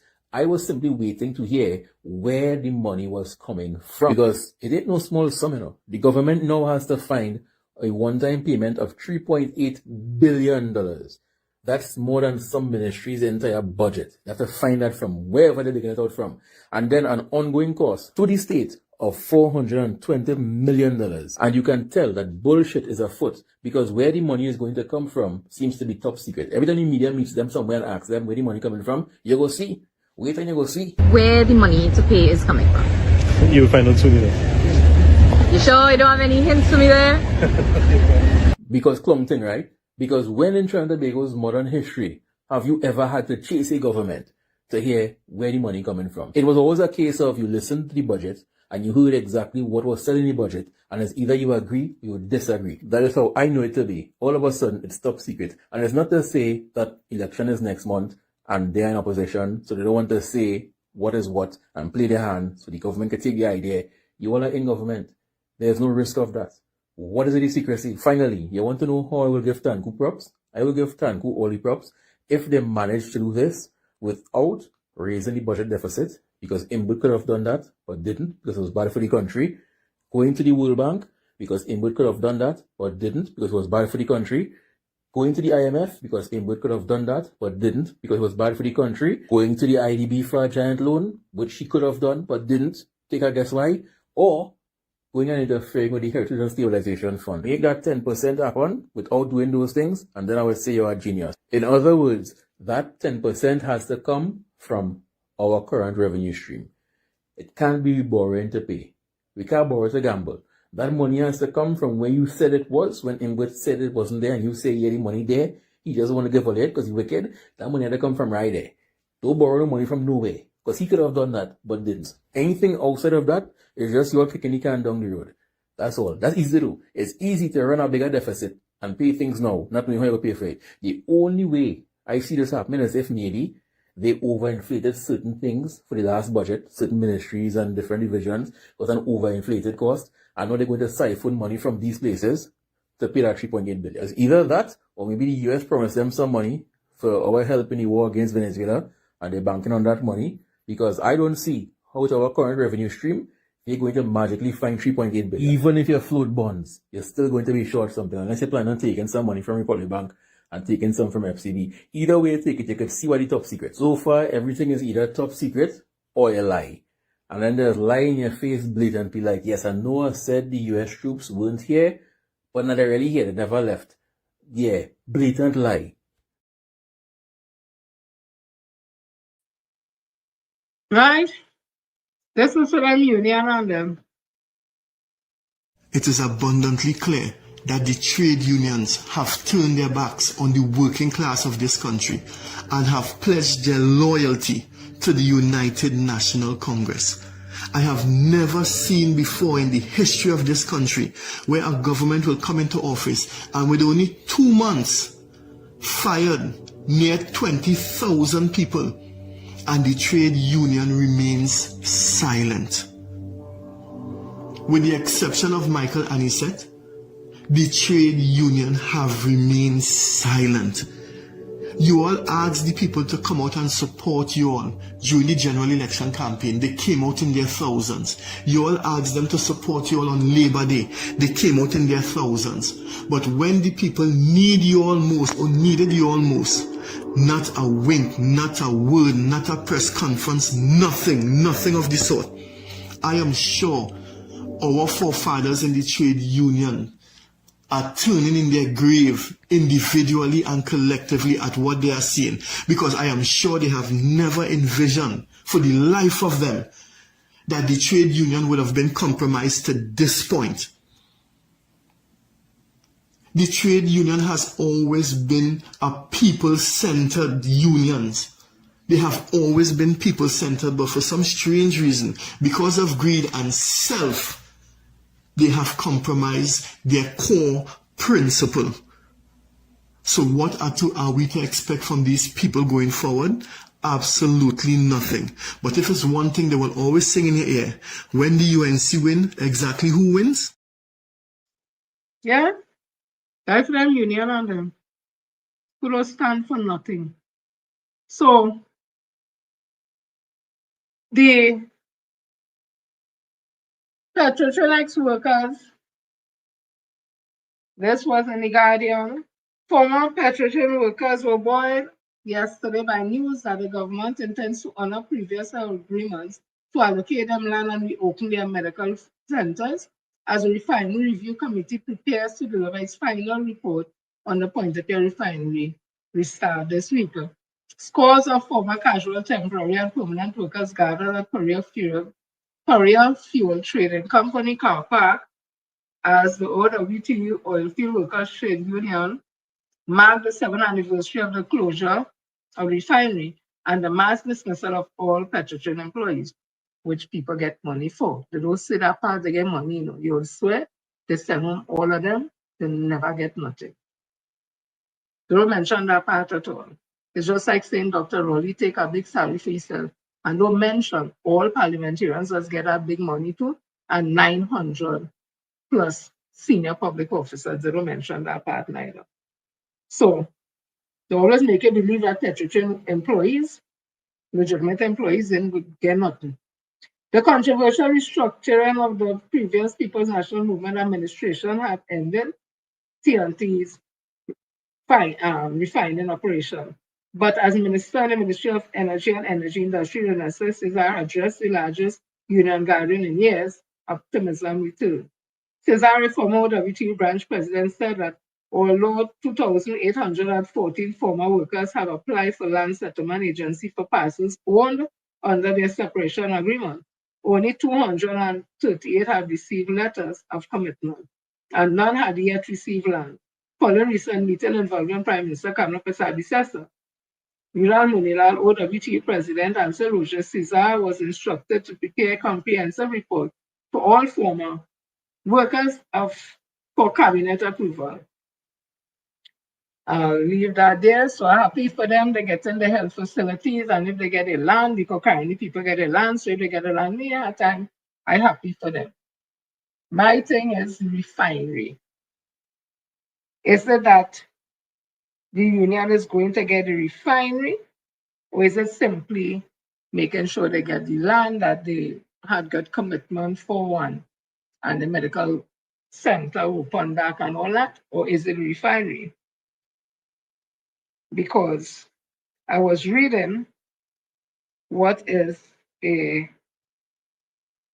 mud ball refinery, because a refinery that was down there for a while and inactive, a lot of things can happen. So he said a mud ball refinery is an industrial plant that has been taken out of operation and placed into long-term protective storage so it can be preserved and potentially restarted in the future. This is a business strategy often employed during periods of low demand, overcapacity, or poor profit margins to cut high operating costs. Key aspect of a mudball refinery. Mudballing is typically a long-term strategy, potentially for an indefinite period, distinguishing it from an idling or temporary shutdown that might only last a few months. The primary goal is to keep the equipment and facilities in good working order to minimize damage and the expense of future reactivation. This involves specific technical procedures, removing all petroleum products, purging tanks and systems with inert gas like nitrogen to prevent corrosion and a hazardous environment, lubricating pumps and compressors to prevent them from seizing, sealing openings and potentially controlling the environment. Example, using dehumidifiers to prevent weather damage, rust, and contamination.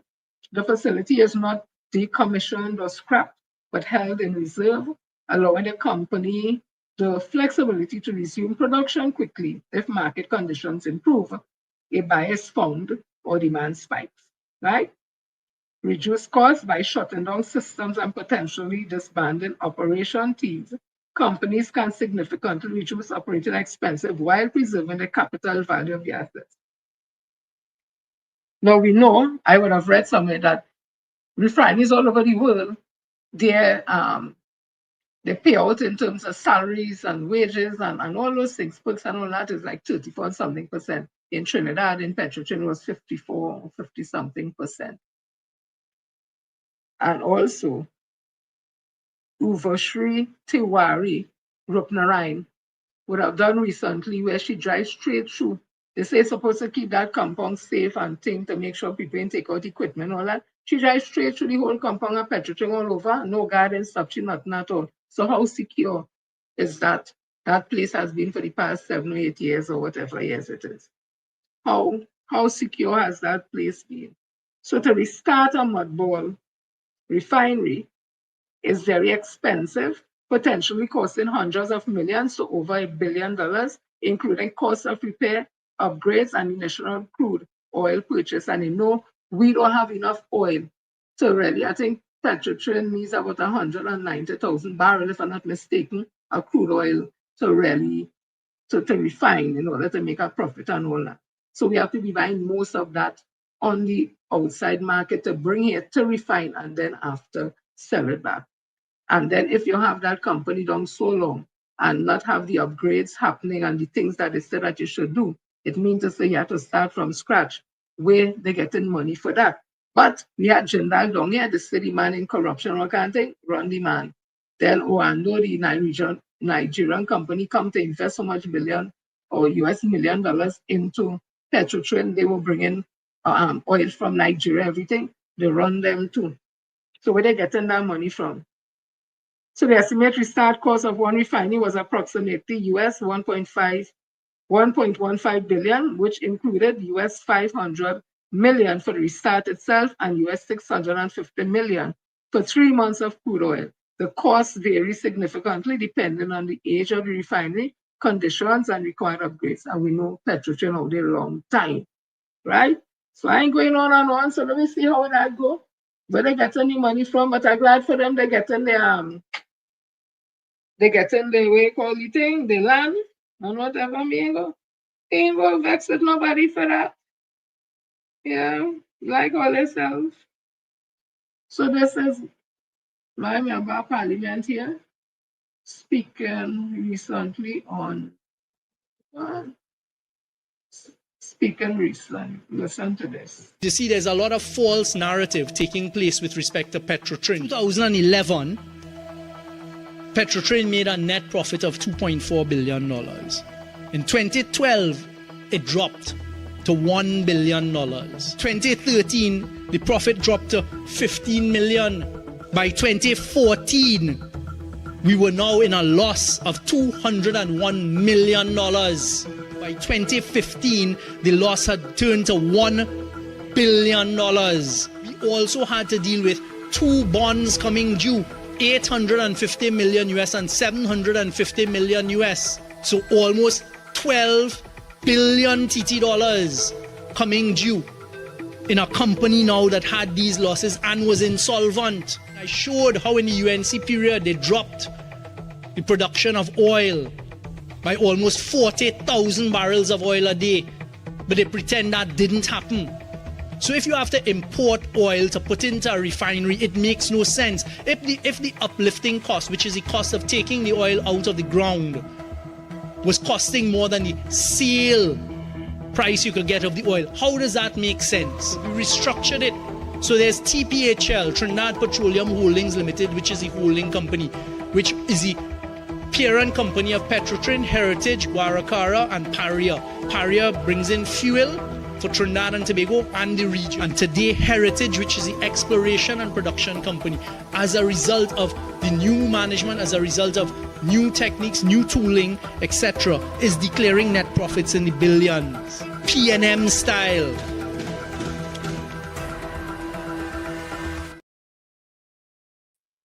Right? And Professor Roger Hossain would have said, Hossain believed that closing the refinery in 2018 was necessary. He said, I looked at the foreign exchange earnings of the refinery. When I looked at the data, it made sense from a foreign exchange perspective to close the refinery because it was net foreign exchange losing. He noted, I looked at the employment structure of the refinery and it employed a proportion of people way out of sync with a standardized norm. So to me, it made sense to lose the refinery at that point, Cosine said. Yeah, but I won't tell you them things. Let me continue. So we have a situation here. Well, there's plenty thing because plenty thing happen. Latest on the energy sector. So I've been asked the question, why is the energy sector important to you, me, and all the citizens of Trinidad and Tobago? Today, I'll discuss why it's important, especially our gas sector. Because right now, what's critically happening in our gas sector is the contracts between NGC, our national gas company, and all of those petchem producers are up for renegotiation and renewal, save for one that's in 2026. So let's discuss this. The importance of our energy sector, the economists would tell us, 80% of our exports are from our energy sector. 35% of our gross domestic product, or GDP, is the energy sector. But for you and me, the main earner of foreign exchange, hard currency, comes from the energy sector. The energy sector, as we know, pays for a vast majority of what we experience in Trinidad and Tobago. Our free education, free health care, maintenance of our roads, all our policemen, our prison officers, our fire services, all of our public servants. It helps with the running of the country. And that's why today I figured, let's have a conversation. And today let's focus on natural gas. Because over the past 4 decades, natural gas has become the most important resource for Trinidad and Tobago. All of our electricity produced in Trinidad and Tobago is produced from natural gas and the use of natural gas, 100%. Secondly, something called LNG, liquefied natural gas. Trinidad and Tobago is still one of the 10 largest exporters of LNG in the world. Then we come to what we call the petrochemical sector, mainly based in Point Lisas. We are the largest exporter of ammonia in the world, and that is a key component of our industry in Trinidad and Tobago and our revenue earning. Methanol, we're one of the top 10 producers in the world of methanol and exporters. Then byproducts like urea, UAN, fertilizer products. That's what our natural gas is used for. Now, what we need to understand is we are competing globally. Trinidad and Tobago is only one of the countries in the world that has natural gas as a resource. So we are constantly fighting and competing to keep these companies, some of the largest producers in the world, Nutrien, Methanex, Koch brothers, Proman, and others. It is a global competition, Trinidad and Tobago. And you know what keeps them here? What is important is the relationships. You have to have relationships. Fight for Trinidad and Tobago, we did, but we maintained respectful relationships, never hoodwinked anybody, never threatened anybody, never tried to extort anybody, and we kept them here. Because let me tell you what the boardrooms away decide when they're trying to make up their minds whether to stay in a country. Certainty of gas production, and that's where Trinidad and Tobago has had to balance very, very carefully as our natural gas production declines. Relationships, certainty, and competitive advantages. And these are the critical components that keep these companies here for us in Trinidad and Tobago. Why should we be concerned? Our national gas company, NGC, now has to negotiate with all of these petchem companies this year. There's only one company whose contracts expire next year. The rest of them have begun to expire and expire this year, 2025. 2010 to 15, when contracts expired, not a single one was renegotiated. They just continued to roll them, which can never be good for us, nor in this time of declining gas production, where companies want certainty and what we call line of sight for gas for the future. What has me even more concerned, this year, since May, a lot of our competent experienced professionals, non-politicians in the energy sector who used to negotiate on behalf of the state for better results for you, the people of Trinidad and Tobago, have been pushed out by the current government. That's not going to do well for us here in Trinidad and Tobago. And that is a major concern as we reach this point of having to negotiate future gas contracts. And the storytelling that is going on saying, well, other companies will get gas if one pulls out or one goes out, complete rubbish. That's not how it works. That might be a short time consequence of what's taking place. Because obviously, if 3 of us were getting gas before from 100, and now it's only 2 of us, there's a greater share of gas for the 2 of us. But what happens if that 3rd person pulls out? Loss of jobs, loss of confidence. Plants don't come back. Trinidad and Tobago, this is our country. Our energy sector is critical. Our gas sector is critical. So it is very important for us, the citizens of Trinidad and Tobago, to make sure that there are competent people managing our energy sector for the future generations. And quite frankly, quite simply, that isn't what's happening.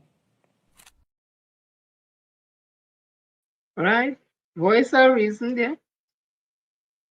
And our steel pan is being affected because NGC and Heritage pull sponsorship from our steel pan. And I wonder if it's because it's African people, majority playing steel pan. So this is Ms. Beverly Ramsey Moore, president of Pan Trinbago. I think one of the best presidents they ever had. 2 days ago, she would have said in the Newsday, President of Pan Trinbago, Beverly Ramsey Moore, has vowed to fight tirelessly to protect the steel pan and the legacy of the nation's ancestors, even as Panorama 2026 confronts one of its most serious financial crises in decades. The declaration came on November 29th at Queen's Park, Savannah, Port of Spain, just before the start of the Single Pan Final, the first national panorama finals of the 2026 season, held despite significant economic setbacks, including the withdrawal of government support for Pan Trinbago and the sudden loss of sponsorship for 5 steel pans in 3 months. 1 day earlier, state-owned Heritage Petroleum pulled its sponsorship from Skipper and Cypria Deltones following NGC's withdrawal a few months prior. The move has left several bands scrambling to prepare for the small, medium, and large band panorama categories. Participating in panorama has always been demanding financially. A burden intensified this year as cultural allocation shrink. For many community-based bands, sponsorship is not a bonus, but a necessity. A loss that threatens not just their ability to compete, but in some cases, their very survival. Yet Ramsey Moore emphasized these same bands serve a vital social purpose, as young people now make up the majority of players, finding a pan a source of discipline, unity, and direction. Pan keeps our youths in line and out of trouble. When you invest in Pan, you invest in our future, she said. Before the small but loyal audience gathered at Grandstand, she delivered a message of defiance and resilience. Pan is a spirit and Pan will never die, she said. We are an organization of resistance.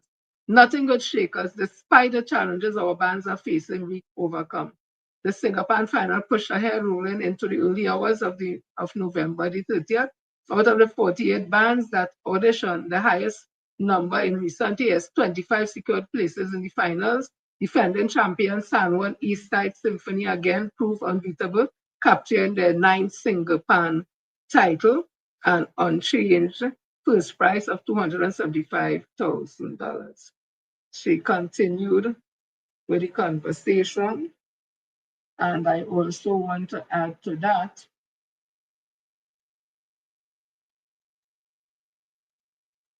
I want them to listen to this, and if they feel this is a joke. Ogun bebele amiyu, ogun bebele. Ogun bebele amiyu, ogun bebele. Adamande, adambangwele, ogun bebele amiyu. Ogun clear the way for we, Ogun clear the way. Ogun clear the way for we, Ogun clear the way. Cutlass strike, iron clear the path, Ogun clear the way for we. Ogun bewele amiyu, Ogun bewele, when the Sokis are listen. Ogun bewele amiyu, Ogun bewele, without munina listen. Ogun bewele amiyu, Ogun bewele, Jeram din listen. Ogun bewele amiyu, Ogun bewele. Kamala Prasad says listen because all you're attacking the steel pan. Ogun is your Risha. That has cleared the way in times of war.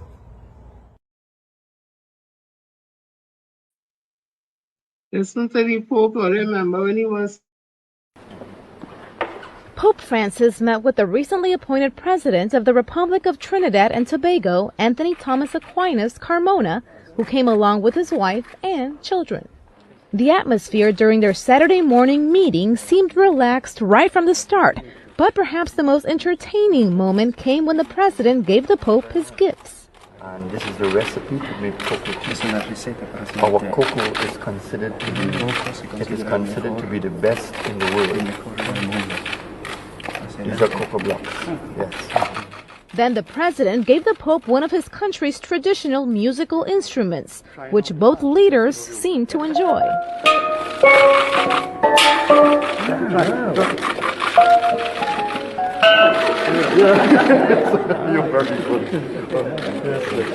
The meeting focused on the contribution the Catholic Church in Trinidad offers in regards to education, healthcare, and assistance to the needy. The two leaders also spoke about the fundamental role the family plays in society.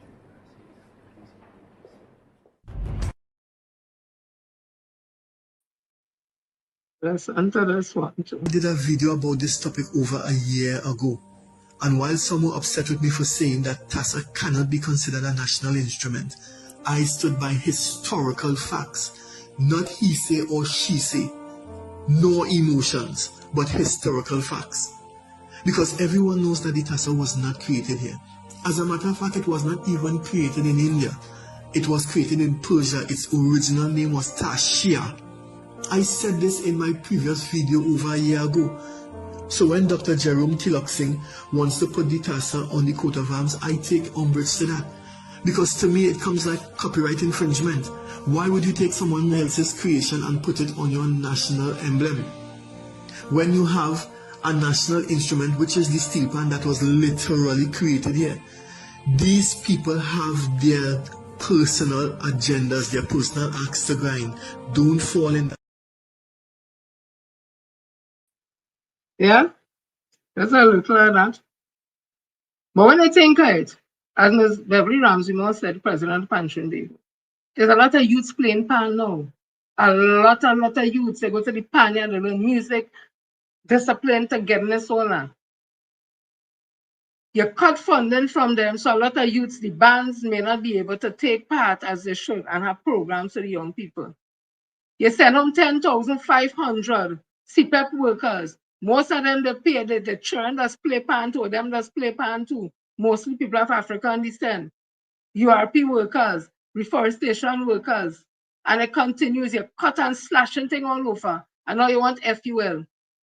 Is it you want to create a situation where African people in this country, because they don't have no job, because they fire them, they're trying to have no way to go to learn the pan, to learn education, to get a after school curriculum, to get something to eat, because they can't even go to school sometimes for the school feeding program, or they cut the school feeding program too, so it's less trying to get food. No. Is it all they want to create a situation in this country where African people begging on the street like how Indian people used to beg down in Coolitown during indentation because of the hard times they were facing? You're the first beggars in this country begging for charity. Is it that only has some ingrained hatred for themselves? That's all they want to project on African people to bring me to a point of these beggars on the street, walking on the community, or they have FUL gun and just to shoot me down and just asking a question. Because an Indian trying to play pan too, you know. Plenty Indian trying to play pan too, they're gravitating to the pan too, you know. So now they feel all they're just doing African people trying, or they're doing Indian people trying something who want to live here in peace, who want to live here with their Indian brothers and sisters, African brothers and sisters, Chinese, because we are a cosmopolitan country. Or they're just creating hate and division in this place, and all they aid it with some Uncle Toms. Uncle Toms, in my opinion, like Rocha, go show you how he's an Uncle Tom in my opinion. I show you how Elder, other than being nasty and dirty, is an Uncle Tom. I show you that. I show you the behavior. As somebody I know that say time longer than twine. So let me just spread this for you because it's plenty. This government is not we saying, everybody saying it now. I see the editorial in the Guardian yesterday says TNT government is completely out of its depths. The first hurdle having been crossed, that has been the admission by the Prime Minister Kamala Persad that she lied to the nation about the US government surreptitiously installation of a radar system in Tobago. The question now remains, to what ends? Is it a radar system one with deep capabilities, reaching beyond mere directing vessels moving through the Caribbean Sea with cargoes of guns, ammunition, and illicit drugs? What other capabilities does the surveillance equipment have? For instance, can it detect military equipment on the ground in Venezuela, track its movement, or send information to the U.S. Southern Command to inflict damage on Venezuelan forces on the ground? Indeed, can the equipment be used to determine whether an attack is being planned on an American ally, Trinidad and Tobago, in close geographical proximity to Venezuela? Or is it a radar merely for the purpose of keeping watch over boats coming out of Venezuela with drug payloads destined to cause physical and mental damage to American citizens? Was there a connection between the recent visit here by General Dane Kane, chairman of the U.S. Joint Chief of Staff, and the installation of the surveillance equipment posted in Tobago? And did Prime Minister Persad also deceive the nation about the real purpose of that meeting? The reality is that one basic and major purpose of installing radar system is to allow a military establishment to identify targets on the ground and see forces can make informed decisions on where and when to strike. The fact is that the U.S. military craft have already demonstrated the ability to strike small boats traversing regional waters without having to depend on sophisticated radar systems to collect and relay information. Such a reality lends credence to the view that the American government has ambitions that stretch far beyond countering the drug trade in the Caribbean. The reality of us in Trinidad and Tobago is that our government has ventured beyond its capacity. It is now subject not to agendas of its own, but rather caught in a geopolitical contest between the United States and Venezuela. This country and its people have been wedged between competing regional interests, and it's now impossible for the government to extricate itself from the consequences. Interestingly, while it has been the posture of the current Chief Secretary of Tobago, Fali Augustin, to insist that Tobago must have a major say in everything affecting Tobago, he appears intent on distancing himself from its geopolitical tango. Of great consequence is that China and Russia have shown keen interest and involvement in the Washington-Caracas imbroglio. The presumption must be that at present, Prime Minister Kamala Persad now understands how Trinidad and Tobago can be affected by the tensions and possible physical outcomes of conflict between the U.S. and Venezuela. There's little wiggle room to emerge unscathed should hostilities erupt. The decision on what happens next resides, as it always has, with the leadership in Washington and the objectives of the American president, and in how President Maduro chooses to respond, will remain mere pawns in this geopolitical dance. Tell me how people feeling about this country involved in these things. Listen to this. To Venezuela's east, you have the government of Kamala Persad, the Trinidad and Tobago president, who really represents the Indo-Trinidadian community and is very pro-US to the point that she is just like basically ready to put on a MAGA hat. She's supported Trump consistently, and even after Trump's airstrikes killed Trinidadian citizens who, without any evidence that they were drug traffickers, she doubled down on her support for the U.S. show of force. And now the U.S. is holding joint drills in Trinidad, which is just a few kilometers from Venezuela. So Trinidad and Tobago has become the main staging point for the assault on Venezuela. And this has a larger meaning.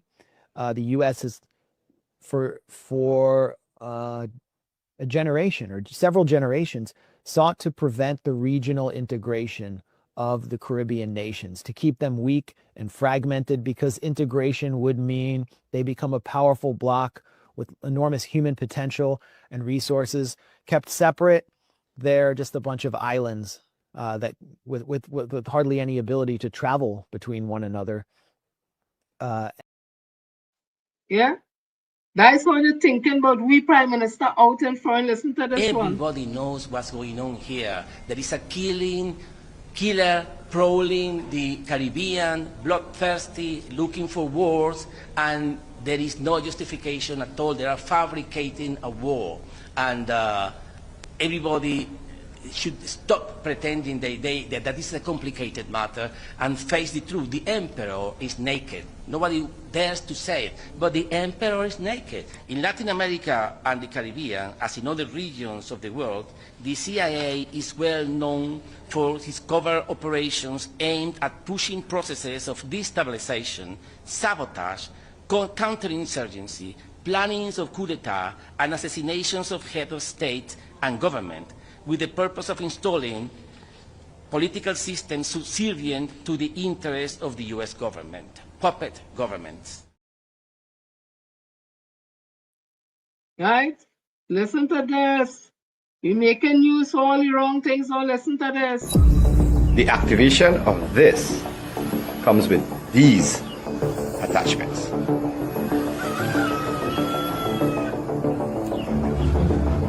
You don't purchase pizza without cheese.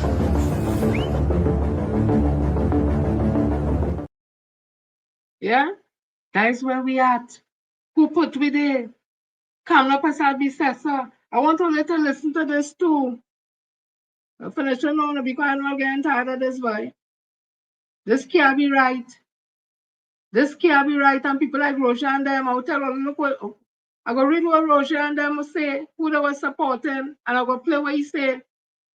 Listen to this. Breaking news. Caribbean crisis escalates. For the first time in history, Chinese warships have arrived in Venezuela standing off against the United States. It began when Donald Trump announced an expanded U.S. military presence off Venezuela's coast. Days later, the USS George Washington Carrier Strike Group appeared in the Caribbean. Maduro called it an act of war, as tens of thousands of Venezuelans flooded the streets shouting, "No to U.S. invasion." Then came the shock. China officially dispatched dozens of naval vessels, not for exercises, but for direct military support. Beijing made it clear billions in oil and investments would not be left unprotected. This is China's boldest overseas military move yet. Maduro openly declared China a brother and strategic ally. Washington is alarmed. The Pentagon warns, if Chinese and American warships clash, the consequences will be catastrophic. Experts say this is far more than a local dispute. Venezuela, home to the world's largest oil reserves, has become the new front line of great power rivalry. If China defends Venezuela, it signals the end of the Monroe Doctrine. Nearly 2 centuries of U.S. dominance in Latin America, global markets are already rattled. Oil prices are surging. Analysts are calling this a new Cuban Missile Crisis. Right now, U.S. bombers patrol the skies. Chinese ships close in on the Caribbean, and the world holds its breath. The question is, will America risk war with China over Venezuela? All them things happening down here. When this thing, we don't know nothing about them thing. Them thing, I feel this is a movie, boy. This is a movie. Steven Spielberg, Luc Besson, Anton Fuqua, and all them action people that make movie. That with this, this is real, boy. This is them war shows and show on TV and thing. Nah. They're a movie, boy. This is real. This can't be real, boy. We switch around to become we Caribbean, boy. Listen to this one. Or remember the Admiral Osley? Listen to what this woman say. And then I go play all here what Roger say. And a video, and I'll read the article. Listen to this. Nope, nope, nope. I ain't letting y'all do that. Some of y'all late birds to this Venezuelan boat thing want to mischaracterize or gloss over what's really happening there, so I'm here to set the record straight. Now, I'm not going to sit up here and talk about all of the bad things and all of the laws that have been broken and the consequences for that.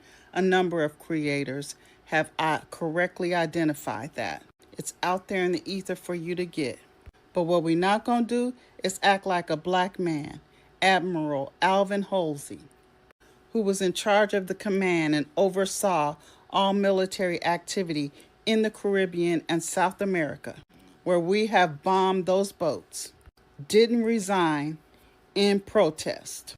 Admiral Halsey was 1 year into his post, a 3-year command post, when murderous Pete Hegseth, the Department of War, and Donald Trump came along.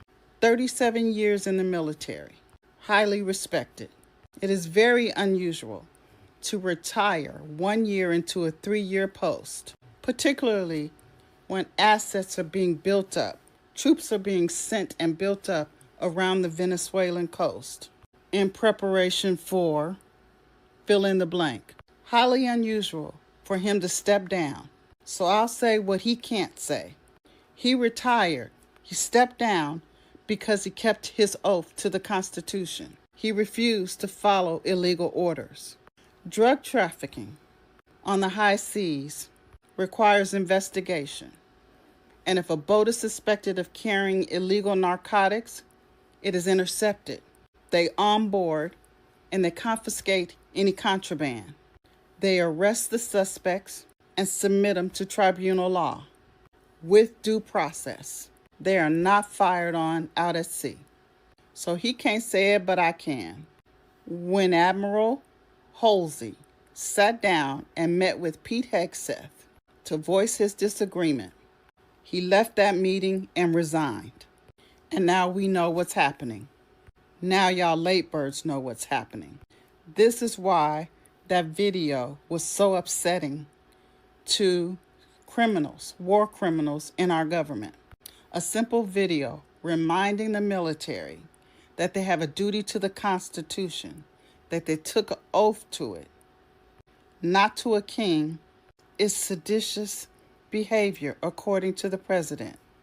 Say that black man's name, Admiral Alvin Halsey.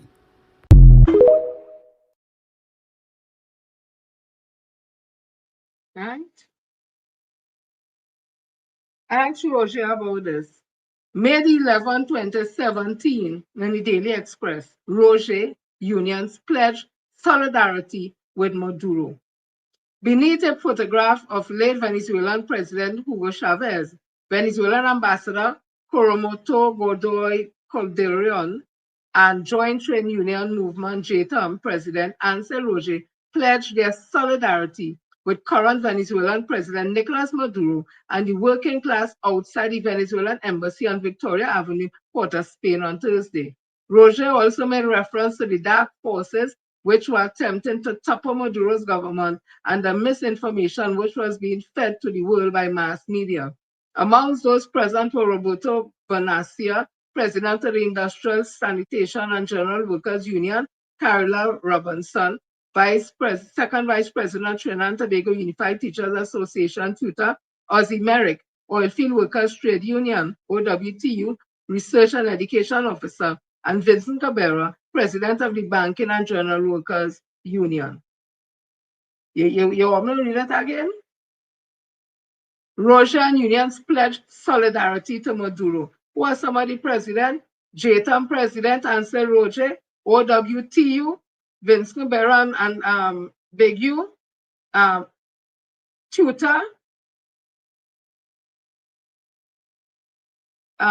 Sanitation Workers General Union, all pledged solidarity with President Maduro And what they're saying, that dark forces were attempting to topple Maduro government and the misinformation, what was being fed to the world by mass media. Roger said that 2017. 2017. They pledged support for Maduro, President Maduro. Listen to Roger here now. Listen to Roger. Which party thing is? Bam, bam. Which party thing is? Listen. They have failed miserably in providing safety and security for families across Trinidad and Tobago. They deliberately dismantled all our security arrangements, leaving our borders totally unmanned and unprotected, allowing free access for the importation of prostitution, drugs, guns, ammunition into our country at an unprecedented level. Today, the country is reaping the deadly impact of these fatal decisions, where the most gruesome murders are now occurring sometimes at the average rate of 2 or 3 per day. It matters not who you are or what political party you support. Today, nobody is safe or protected from this extreme lawlessness, where these murderers have unlimited access to sophisticated guns and ammunition simply because these deadly items can easily land on our shores because there is no border protection at all. And now, after 5 years of this colossal failure, the Prime Minister, in her 20 pledges for 2020, is saying that she has a plan for crime. This has to be a national joke, especially since the man leading the police service is still in an acting position for the last 3 years. This high level of lawlessness with gun-toting bandits and murderers is swiftly matched with the pen-toting criminals in the government and in the boardrooms of state enterprises. We have also had to endure an unprecedented level of both allegations and revelations of corruption. We have had in Trinidad and Tobago people amassing great wealth from the public purse, people who became super rich from the NGC Public Relations Fund, the NGC Wastewater Project, the NEC Mysterious Bank Transfer, Petrotrin Southwest Soldado Deal, Petrotrin Bunkering Deal, corruption at TNTech, and many other state enterprises. People became multi-millionaire from live sport programs, controversial corrupt interchange, the FCP IPO, the Phoenix Park IPO, and the questionable NP service station contracts, among many others. Allegations of corruption at Swimcol and at the EMA, where it is reported that people were made millionaires. Then we have major fiascos that plagued us over the last 5 years. It was Emailgate, Prisongate, Petrotrin-gate, NGC-gate, NP-gate, NEC-gate, IR-gate, and even the Children's Life Fund, where children are in desperate need of medical attention. This also did not escape their grasp. But corruption... That is Ansel Roger, who today standing with the Prime Minister. Kamala Prasad says, I'm so happy. And talking about if you say anything about she and this and whatever, what case it be. He was the one saying the worst thing about she, drag effigy all over the place with she. And he's standing in solidarity with she, which she stands with America against President Nicolas Maduro. But he in 2017 stood in solidarity with President Maduro and talked about the dark forces that and given misinformation about President Maduro. They stood in solidarity with President Maduro just in 2017. Roger was leading that. They stood under the picture of deceased Chavez, Hugo Chavez. Yeah? We listen to this, so let's feel them right here.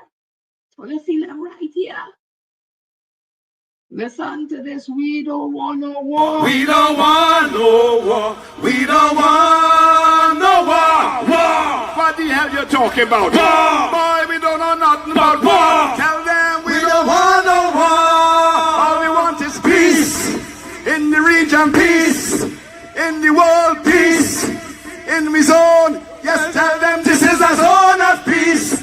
This is the West Indies. We don't know about war. All we want is peace. Tell them this is a zone of peace. Everybody, na na na. We don't want no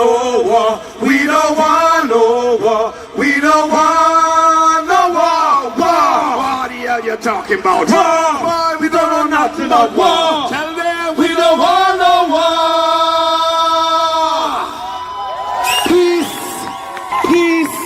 Wars where people just talk about war and young people just die. We don't want no war. We don't know nothing about war. Yeah? Let me just read this quickly. In 1956, following general elections, the People's National Movement, PNM, led by Dr. Eric Williams, assumed power. On April 22, 1960, in torrential rain, Dr. Williams organized a historic march which became known as the March for Shagaramas.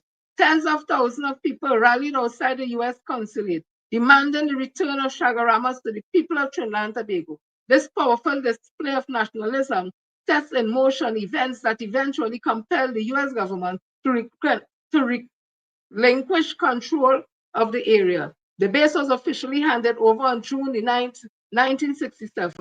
However, complete withdrawal of American troops and installation did not take place until 1977. And I just want to end by this. Good governance. $13 billion. $13 billion in 2 years spent on the fuel subsidy with a refinery open under the UNC. You go forward, 2015, the subsidy was $5 billion. You see, when you're running a country in a responsible manner, part of what you must do is not populist moves. Part of what you must do is use the money that you have and prioritize where you're going to spend it. So if in 2 years you've spent $13 billion in a fuel subsidy, is that the best way to spend the money? Or is the better way to spend the money in the hospitals, making sure there are drugs there for the patients, or in the schools, making sure children are being properly educated, making sure that there's a school feeding program for children to be fed in the schools, or police force, or defense force, or prisons? Is that not where we should be spending the money as opposed to on a fuel subsidy? Governance. Good governance that we don't get under the UNC. Always under the People's National Movement. And when you have people like Roger and them who talking one thing today and one thing tomorrow, you say all them things will come up for service about defending she. He was defending President Maduro, and today you're standing with coming up for service tester. You dare not me say so. You say all them things there. But we don't want no war in this side of the country. We want peace. This is a zone of peace, and we ancestors who stood for the right for us to live in peace. They will stand up. You hear how Obika was singing? You hear we singing them thing real. All you feel them thing is joking, them thing real. So I want to tell everybody who looked on tonight, thank you all so much. Let me just quickly see what we have here, because we went really late tonight. So thank Jenny for playing those script remitting, yes.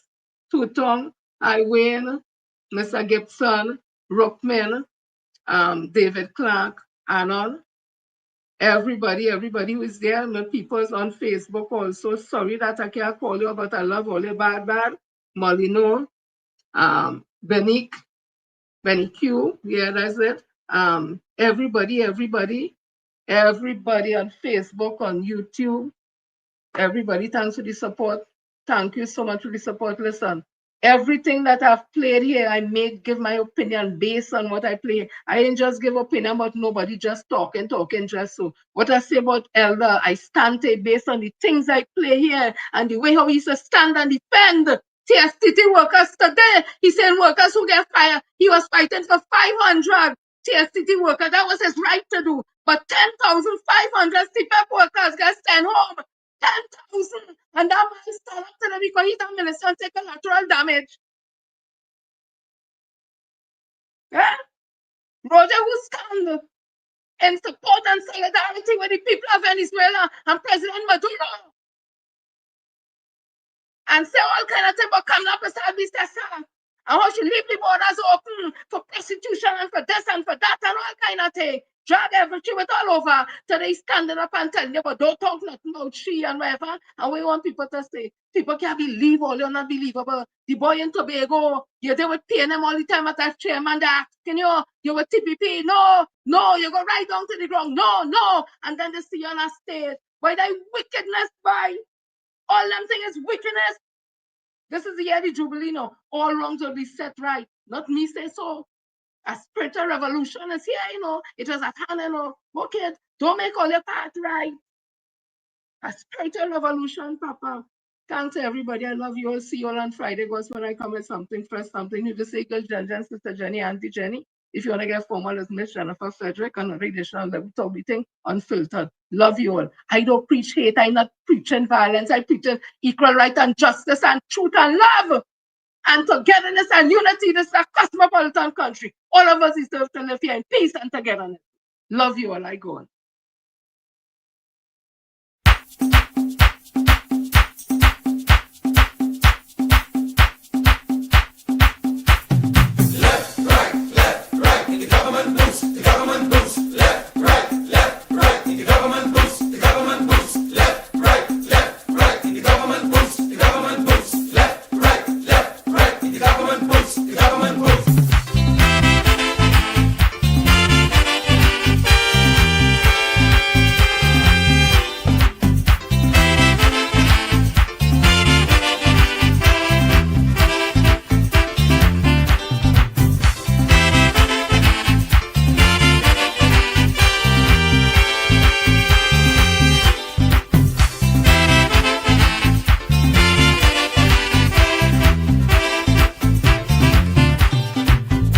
Is it necessary to have so much soldiers in this small country? No, no, no, no.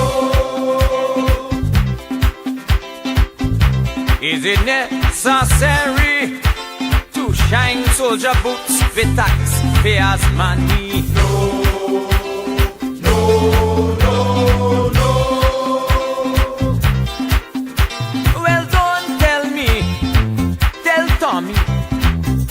Put them in St. Lucie, unemployment high and the treasury low, and he buying boots to cover soldier toe. I see them boots, boots, boots and more boots on the feet of young trigger happy recruits. I see them boots, boots, boots and more boots marching, threatening army troops.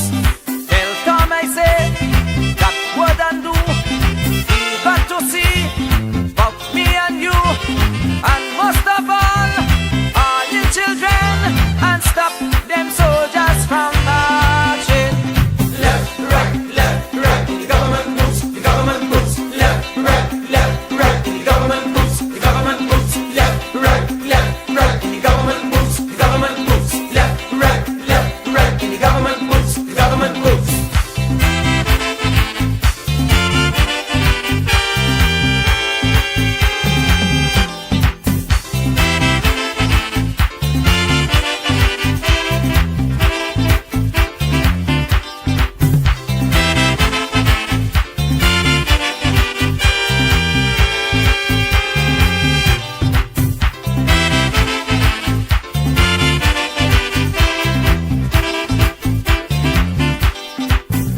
Was it necessary to hire them soldier jokers to out a fire?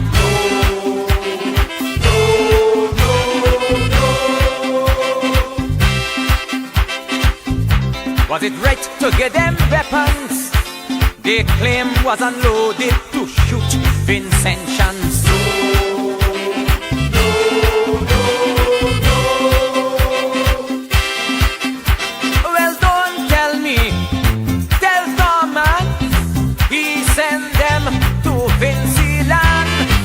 Gun in the hand, making a stand to quell a non-existent rebellion with all them boots, boots, boots and more boots on the feet of young trigger happy recruits. I see them boots, boots, boots and more boots marching, threatening army troops.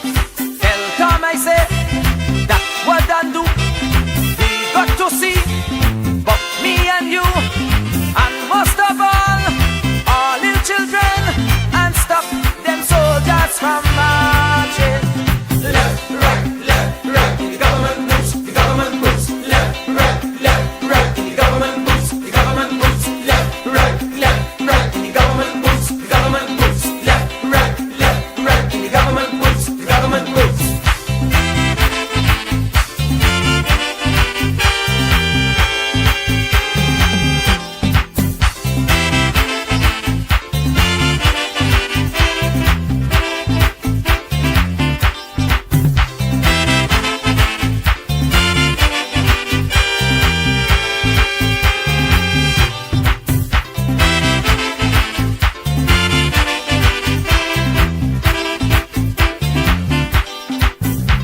afford to feed that army while so many children naked and hungry? No, no, no, no.